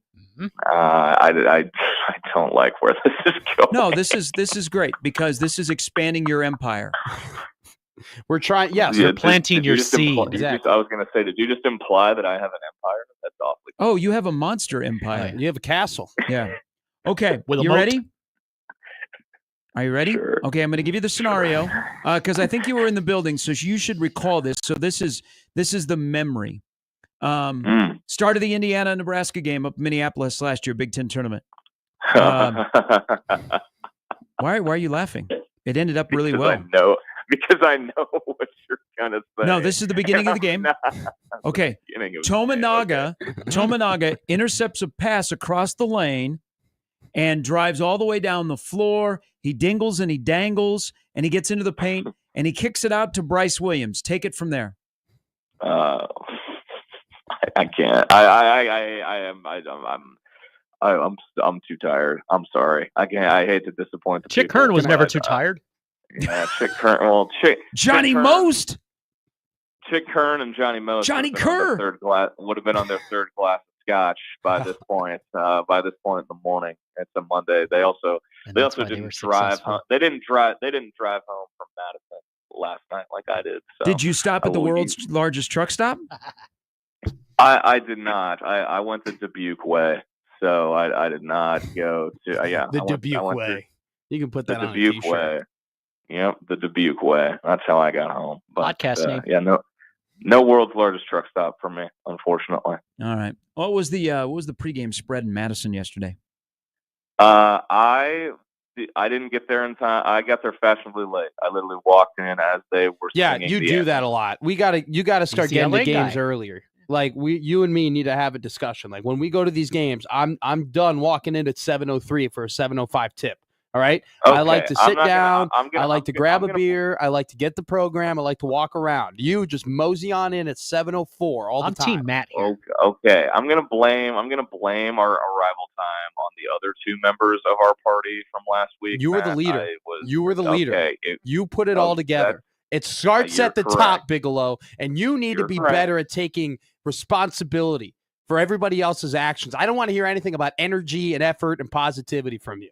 We just need to be better. No, I'm not gonna hit you with the difference between playing hard and playing tough. I mean, I will accept accountability. I will take responsibility, and we'll reevaluate the game plan moving forward. And I think we'll be better from what we learned last week. Do you think your energy, passion, and toughness is at a level where you think that this could happen? Or do you think that you're lacking a little bit where you're going to be slow to start, so that gets you a little bit late out of the house? You have passion, but you don't have the passion needed to be a winner. You like to go through the motions, and do you have enough toughness that you can fight through traffic outside of the arena to get to your parking spot and get into the arena before the anthem? Yeah, and I think we're dealing with we're trying to find that spark again, right? It's been an interesting few weeks, and we're just trying to rekindle an old flame, find that spark again. And once we find that energy, I think the sky's the limit. Anything is possible. We're really kind of just going through the motions right now. Can look a little lackadaisical.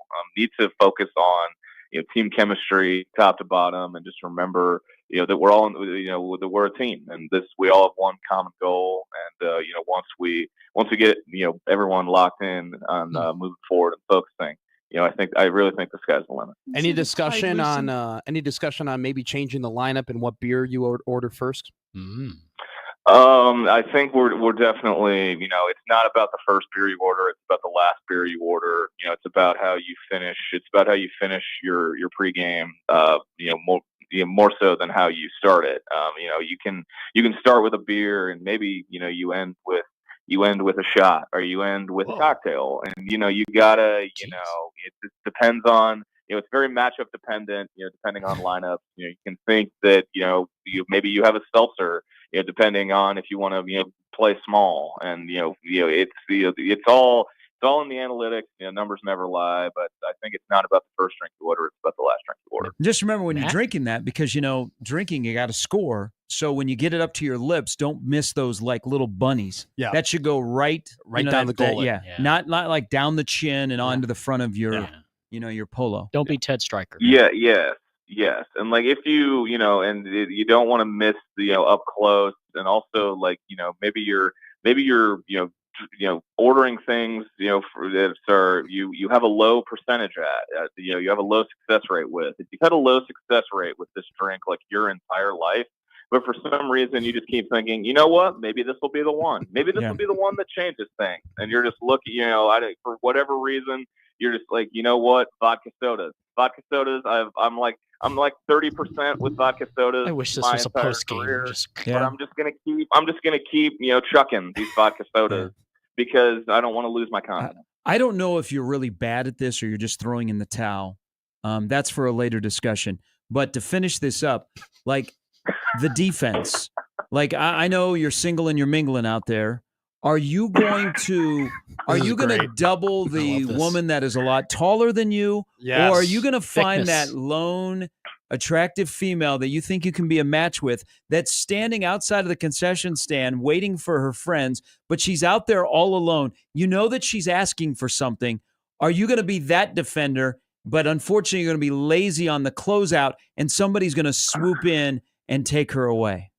No, I mean, you never want to leave an open shooter on the perimeter. If there's no one, there's no one else around, you don't want to leave someone out there. You got to get a hand up. You got to, have purpose, and you just got to have that energy, that effort. You obviously, if you got to communicate with your teammates. Obviously, you don't want to leave a shooter out there open, but if that's your assignment, you got to, close out hard and go get it. Are you worried that the wingman you paid a lot of money to help you go and get women with just isn't performing at the level you were expecting? No, Did you fail him, Matt? I think he's still getting used to his new surroundings. He was a big get out of the portal, and he hasn't really gelled with the locker room yet. But I think he's a good locker room guy. The energy that he brings, and He's been here since the summer. He's just got a certain, he's got some energy to him, and I think once he, gets his mattress and gets his bed frame built, per se, and he, gets settled in, I think he'll be a real vital asset to the team, because they put a lot of effort in the portal to get him. But you couldn't do Tominaga play-by-play. Yeah. It's almost like I wanted to be a coach at some point, Gary. I never wanted to be a play-by-play guy, so I can do the coach thing. Well, I can do that easily. Your road game sucks, so you have something in common. Have a good week. We'll see you Thursday. Yes, absolutely. Appreciate the time. Just one. Just give me one. Give me one. Give me a bangarang. Tominaga takes it the length of the floor. He's out beyond the arc, left wing with a left-handed dribble. He cuts into the paint. Indiana's defense collapses on Tominaga, and he kicks it to Williams wide open. Take it from there. See you Thursday. Talk to you next week, guys. Thank you. And we'll be right back after these words from. I tried. The people that are running for the Wisconsin Supreme Court on the game yesterday have done a better job of selling it than I did to Bigelow for him to do play-by-play. You should have cracked open a beer. That would have worked. I'm just like you. Vote for me.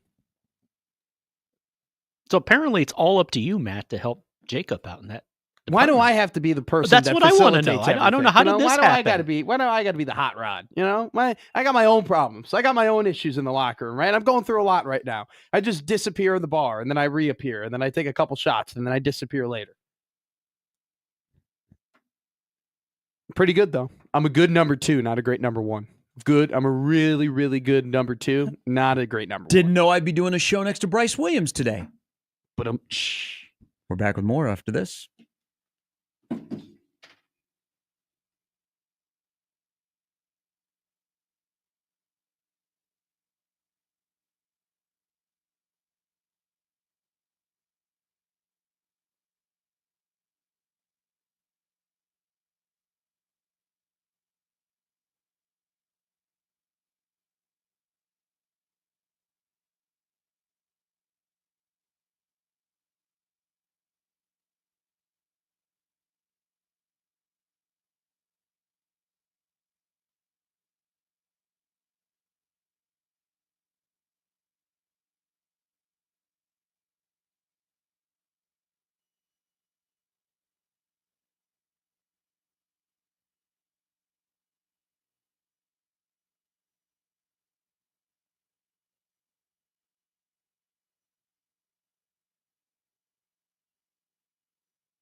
I got you. We got 9 o'clock hour. We're now a 2-man team when it comes to this. So you're a early morning coffee drinker. Yes. And then you don't fire it up again until about 9:30, I'm noticing. I think we need to get you earlier because the smell, whatever coffee you're using, that is a great smell. it is. So I did not get a coffee today from my place that I typically go to. Mhm. Just didn't feel the stomach not feeling great from the weekend. Now I'm in the mood, but yes, I'm a 2 coffee guy. So I drink at 5:30 and then I drink at 9:30. Mhm. And that kind of gets me all the way up to the workout, and then I work out, and then I nap, and then I wake up and I do my sport thing, and then It's a sport thing. I start getting ready for the show. That's my life. Nice. That 5 coffee days a week. smells really good. Does. It's Cafe Bustelo. I mean, that is This studio, which has just a lot of too much mail Yeah. in it, usually smells. Yeah. That's a good contribution. That's a good smell. Thank you. Thank See, you. Matt, you we- made a difference. We used to burn candles in this studio. Mhm. Now we Yes. now we make cups of coffee. So I do have to go out and steal a table, and then I want to go and buy the sticks and the sugars and the Mhm. You cups and could everything just like that ask because I John want for a to. table. Guys, I'm going to put together a legitimate coffee setup here coffee it's all bar. about culture. It's all about building the culture. We're building a coffee culture in the studio. We are upgrading the studio. I want people to be like, "Oh, I want a cup of coffee right now, instantly, when I want it." I don't think we have. I think because of our time slot, We might be it. yeah, we might be it. Okay, that's Otson fine. does. If he drinks it, it's not here because he has the Red Bulls. Are you're a coffee? are you a Happer, coffee I'm guy? not Yeah. sure. I'm a big. I mean, But I was- usually once I leave home, unless I'm going somewhere to get a cup of coffee, Yeah. I'm not. You've I'm had it. yeah, like See- I'm not going home and firing up the old Keurig at 11:30 yeah, I can't have caffeine after 1:00. If I by have law. no, Yeah. if Is it I like have- the Gremlins? no, if I have caffeine after 1:00, I don't go to sleep. Oh, This is a legit thing. okay. Wow. I don't know why. It's always been this way since I was like a little Hey. kid. I used to be like You that have in my trouble 20s. sleeping? I got the hookup for you. Okay. Seriously. No, I need it. Like, I don't know. I'm afraid of You might taking not like the taste, but I think you'll. I'm afraid of taking melatonin because I've taken melatonin before, They but sell then it I at wake Target. up and sometimes, not all the time, I would say 27% of the time after I take melatonin, 27% of the time. 27% of the Oddly time, specific. I wake up and I'm like groggy. Yeah. You know, like I'm still Kids and their analytics. like it's still like Mm. in me. You know what I'm saying? Okay, that's fair. It doesn't have the same effect on everybody. No. But I've But I've- some I've gone above 77% of the melatonin. 73% of the time, I'm good. I just wake go up. I roll a feel fine. fatty in the apartment and go out in the No. balcony and I don't have a balcony. you gotta get Roll your a balcony. fatty. Yeah. Yeah, that's one hell of a sentence coming from you over there. I mean, that is a Gen Z sentence if I've ever heard it. Roll a fatty. Which one is that one? Which one's Gen Z? That's what I am. Oh. Okay. Can't He keep didn't up. look like a guy that would roll a fatty. Yeah. Seems like more of a gummy. Evan Bland brought something up a little bit earlier when we were talking about Dylan Raiola, and he's absolutely right. So, did you see how many rushing touchdowns there were out of the quarterbacks that won yesterday? Let me do this here. I think it was 5. Yes. So the old adage about the standstill quarterback in the NFL, you got to have a little legs. Buffalo has an actual Buffalo that is playing quarterback. Yeah. So- he is call that guy Spirit because he runs like a horse. I mean, it is Wow. Mhm. That's a good play-by-play line. I mean, I love watching Josh Allen run. Continue. So just adding that to what Evan Bland said. But I was thinking about this. So here's the thing. I have said this from the jump for people that are just tuning in. As a fan of the Chiefs, I understand the Chiefs get calls. I don't think the thing is rigged, but I do get it that they get calls. I was vehemently against the Great word. spotting of the ball yesterday. I've been against that. We have too much technology What are we doing? in this world that we still have trouble with ball placement. We can do all these other sports that have down to the infinite detail, whatever the word is. Finite. But we cannot do it That's when it wrong comes word. to the NFL. So I think that'll be looked at in the offseason. Look at what soccer does. Soccer has the VAR where they have a perfect, like basically screen that goes They flop as over well. over the net from where the goal line, the back of the goal line, all the way up to the crossbar. And Mhm. if a little bit a part of that ball is still on the line because of that technology, they will be able to Yeah. know it, and they will be like, okay, no goal. Yeah. How can that Yeah. not be the same way in football? But part of the conversation is with the Chiefs, they get all these calls, okay? And so, I mean, I get it. The Chiefs are annoying. They don't blow you out. No. They win some games that they probably don't deserve to win. But you know what? You have 15 and they find a way to win. But I think there is no wrong or right when you talk about the Chiefs and being a dynasty. Okay? You can be upset at them. You can be like, nah, I don't want it. Or, and be sick of the Chiefs. Or you can go, you know what? This is pretty impressive what they're doing in that sport, which promotes parity. And sometimes you're not able to make a run like this because of the way the thing is set up. Now, I think the word dynasty, which I don't throw around lightly, is appropriate for the Chiefs. I think we might see in college football less dynasties because of the way the playoff is set up. But I got to thinking about this because in college football, almost more than NFL, we lived on dynasties. Like somebody handed the baton off from Miami to Florida State to Ohio State to Alabama. I mean, so on. Nebraska is in there, of course, as well. Your favorite dynasty and your least favorite dynasty. Okay. Mine's easy. Ooh, that's a good one. My favorite dynasty is the Chicago Blackhawks dynasty. 3 Stanley Cups, 6 years, 2010, 2013, 2015. Okay. Fun fact, that 2014 team, which lost in 7 games at home to the LA Kings, and the LA Kings ended up kicking the New York Rangers' butt in the finals. That 2014 team was even better than the 13 team or the 15 team or the 10 team. So they essentially had some weird years where they lost to the Coyotes in like the first round after like 2011, 2012. But that 2013 team had the longest point streak, longest non-losing streak in NHL history. Then 15, they shouldn't have won the cup in 15, but they were a group of just grizzled veterans, Taze, Kane, Sharp, Hossa, who at that point you had seen go from a young team to they've been in so many big games, so many big moments. And so when they beat Tampa Bay in 15, that was incredible. It's like to have that win, to win that series against a team they were not favored to win against. And then Duncan Keith gets the Conn Smythe playing 25 minutes a game. Incredible. My least favorite dynasty. I also want to give a shout out to the Bad Boy Pistons, 89, 90. Yes. That team shouldn't have. That's another team. That dynasty probably shouldn't have been there. You know, I don't really call it a dynasty though, but they came along at the wrong era. Where Michael Jordan stepped in and probably cut them in half. Of what they could have been. So I want to give a shout out to them. Least favorite dynasty by far, Golden State Warriors. Because the super team. Yeah, I just think it just ruined. It ruined 2 seasons. For 2 seasons, you just knew it did not matter. Kevin Durant was with the Warriors; they were going to win.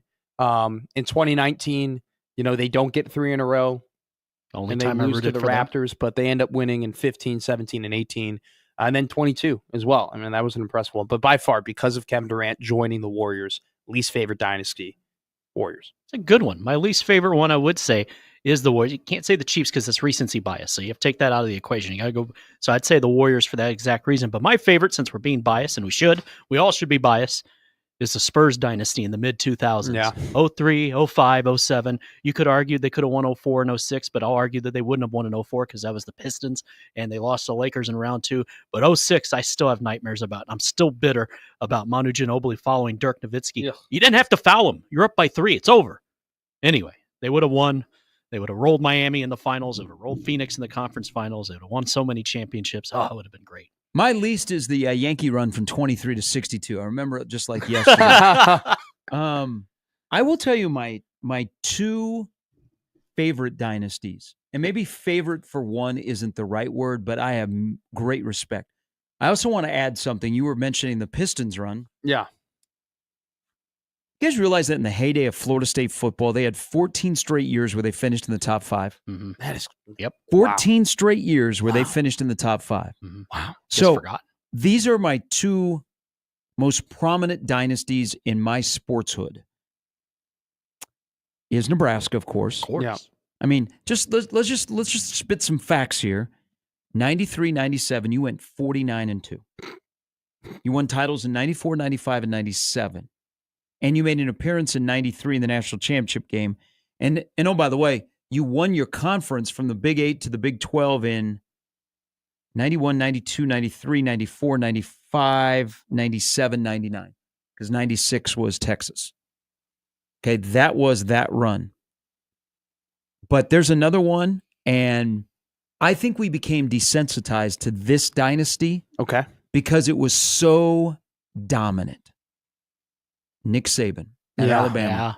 It's a great one. Nick Saban, 183-25. Do you know that if you take out his first season at Alabama, he went 176-19? Shoot. He had 6 national titles. He had 8 SEC championships. He had 4 Heisman Trophy winners. And he had 14 straight years where he won 10 or more. They didn't fall out. I mean, they have that AP poll #1 streak as well during that time. And then they have just the AP poll in general streak Mm-hmm. of them not falling out of it. I mean, you're absolutely right. And that's one of those things, though, where I think this will happen to you in your current dynasty. Now that Saban's gone, because Saban did get a lot of hate and Alabama did get a lot of hate while it was going through, but now he's gone and now that he's in the media, we look back and we talk fondly and we appreciate that Alabama dynasty. And we maybe don't reiterate the things that people were saying or the sentiments people had toward them while they were winning. Mm-hmm. I think that just happens. Same thing with Brady. Everybody hated on the New England dynasty when it was going on and Deflategate and Spygate and whatnot. But now you have men and women who watched Tom Brady play, who hated Tom Brady when he was playing against their teams or against other teams, and now they're defending his honor almost. So Yeah. he is argue he's the greatest player of all time. Let me make a plea for everybody out Yeah. there. You want to hate the Chiefs. You don't want to like the Super Bowl. But let me get you this. We as a nation can heal. We as a community can heal in the belief that if the Chiefs win in 2 Sundays, we can diminish the legacy of Tom Brady. Are you in it? You at least got I'm- people are you- talking. Are you in it? I'm in it. Are you in it? I want that ball to go from 1,200 to 1,800, signed by the first ever quarterback to win 3 Super Bowls in a row. Just Jim, saying. here we go. It'll I'm never just be done saying. again. Just saying. I'm going to give you another. This is all I heard last night. I could Uh. hear Matt during the game. I'm going to give you another dynasty that is an individual. Besides the this is great. Carringtons? Say it. Say it. Rafa at the French Open. Oh, So he won 9 of 10 French Open titles during his stretch. He won 5 in a row from 10 to 14. His 9 out of 10 was 05 to 14. And then, oh, by the way, he turned around and what was it? From 17 to 22, he won 5 of 6. That is an individual dynasty at the French Open in Rafa Nadal. So you could argue, so if we're doing individual ones, you got to talk about Tiger Woods 1997 to 2013. We were there. During that time, he was 126 under par in major championships. It was the lowest score to par among golfers who played 90 or more rounds during that period. I think the next best guy was Mickelson Mhm. at like plus 150 or something. There was a Damn. whole 280 shot difference between the two. It was funny. Like there was like this documentary on Tiger, like when he won the Masters in 2019, and there was this reporter. And I think you know the clip I'm talking about. You had these younger guys who are like, they would say, man, I can't wait to play with Tiger. I can't wait to be in the hunt with Tiger on a championship Sunday. And the guy looked dead at the camera and he goes, the F you do. You have no idea what you are getting yourself into when you are in the hunt with Tiger Woods. Like, he struck fear into the greatest golfers, not just of his era, of all time. He played in one of the greatest eras of golf ever, and he struck fear into all of those men. Absolutely incredible. And then you got to mention Phelps too, and the gold medals. But like, man, that's one. I was just at the tail end of it, like watching sports and like being cognizant enough to know that I'm watching great things happen, watching Tiger in like 2008, 2009, 2010, 2011, 12, 13, and then seeing him win. That was when he won in 2019, that Masters. That was one of my favorite sports moments ever, because for a very long time, I watched a lot of Tiger, right? Yep. But I was mainly told a lot about Tiger and how incredible he was and dominant he was and how he changed the sport. And then to see him win that in 19 was incredible. We had a vote for Joan Collins on the stream. Figured you'd enjoy that one. Take a break. We'll come back. Put a wrap on this show. Get you ready for the crossover, where I got a text in the middle of our game the other night, Saturday night. Hey, you got to ask about Happer. He screwed over the Let It Fly shootout guy at the women's game. Oh, my God. What Brutal. do you do? He'll have to explain. It got righted by Let It Fly, but a technicality on one of those timeout games. Tough. Hey, great week for timeout games, though. Halftime games. Putt for Porsche, halftime shot. The halftime shot at the Mavericks game was made. The halftime shot at Creighton was made. Dash for cash at both Omaha and Lincoln were. Dude, we win here. People are winning. We are They're winning. getting in the games. We're winners. We're winners. Just remember, America, you can heal by rooting for the Chiefs to diminish Tom Brady, who will be sitting upstairs watching Mahomes go for 3 in a row. It's true. I don't know, Gene, what do you think? Gene, what was the call before, Gene? What's the call on the field? Here we go. They're not going to snap the ball here.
A couple of tweets here on the Dynasty. Knoxville Chris says if you're doing individual dynasties, Jimmy Johnson needs to be mentioned at the top of the list. NASCAR I like that. point champ Car from guy. 06 to 10, 13, 16. Yeah. It's a great I one. think he's the first and only driver in NASCAR history to win 5 straight. I believe I don't know. I am going to my first NASCAR event though in Kansas City coming up.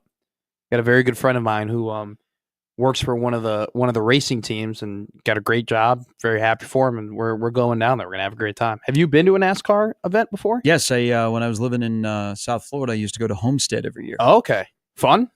It was great. I've heard nothing but good things. Homestead track is okay, Yeah. But I've been to Daytona. Oh, that's awesome. I want to Yeah. go to Daytona. Yeah, one day. there's everything's like a step down after you've gone to a Daytona 500. Yeah, But it's a great event. Like I like going over to the Iowa Speedway. I've seen Okay. the IndyCar races. Last year, I wanted to go to NASCAR, but it was during the College World Series.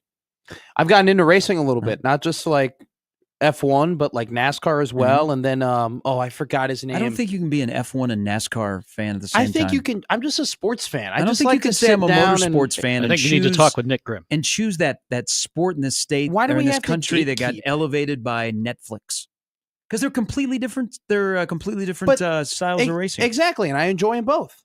I don't know. I I think think Formula One is boring. no Formula. Did they So- ever pass? So yes, Formula One. Do they?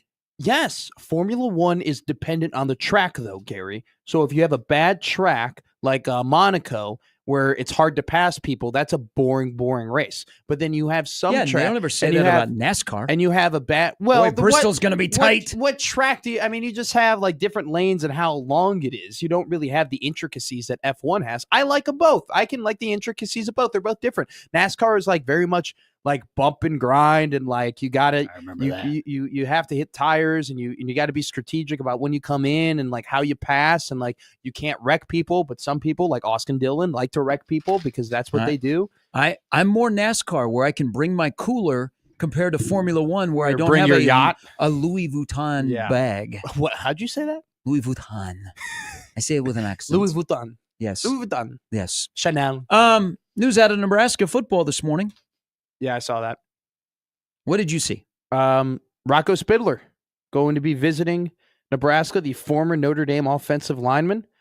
He took a visit to Indiana, That could have so been he will awkward. be. He had a Zoom call on Sunday with the Huskers, and now he's coming in on Tuesday. Little bit up against the clock here with the enrollment and everything like that. Classes have already started, but I think that they could probably get him in if the process moves quickly. It would be a good get. He didn't start the season, but then he came in after 3 games after there was an injury. Then he got shuffled around, but it's a good player.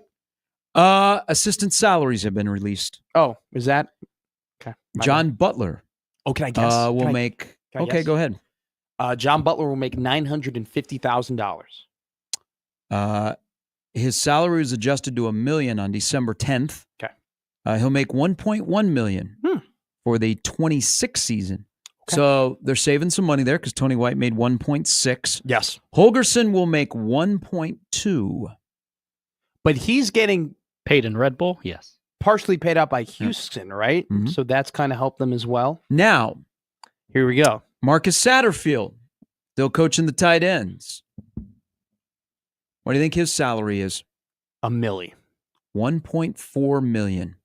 Yeah, that's what it's currently listed at. Phil Simpson, Wow. who replaced Terrence Knighton, No.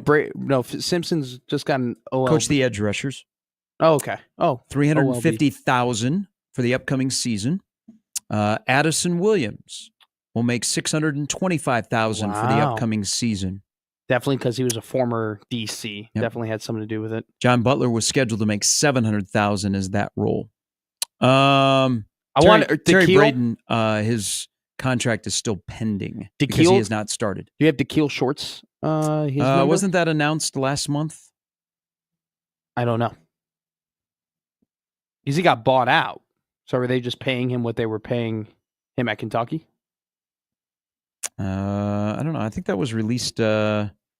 Maybe his salary has not been released yet. Okay. 400,000.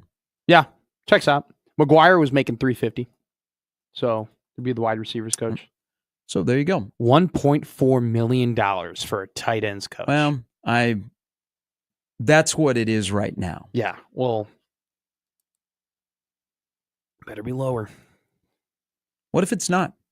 I won't lose any sleep over it, but it'll be quite something. It'll be just interesting. Just be like, okay, I don't really like if you're paying the tight ends coach $1.4 million, then I think like from that point on, there should never be another money excuse or anything like that again. I think that's just what you set yourself up for. If you're paying a tight ends coach like a coordinator, there should never be a combo of, well, we couldn't get the funds together, or we couldn't, we really needed this guy, but man, we got outbidded in this regard. So you know? combined, and I know there's Holgerson's deal. Yeah.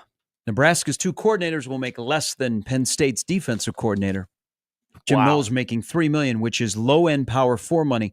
Jim Knowles, as a defensive coordinator at Penn State, will make more than the head football coach at Arizona and Georgia Tech. Hey, real quick Not question. combined, but separate. Would you rather have Jim Knowles or Dana Holgerson and John Butler?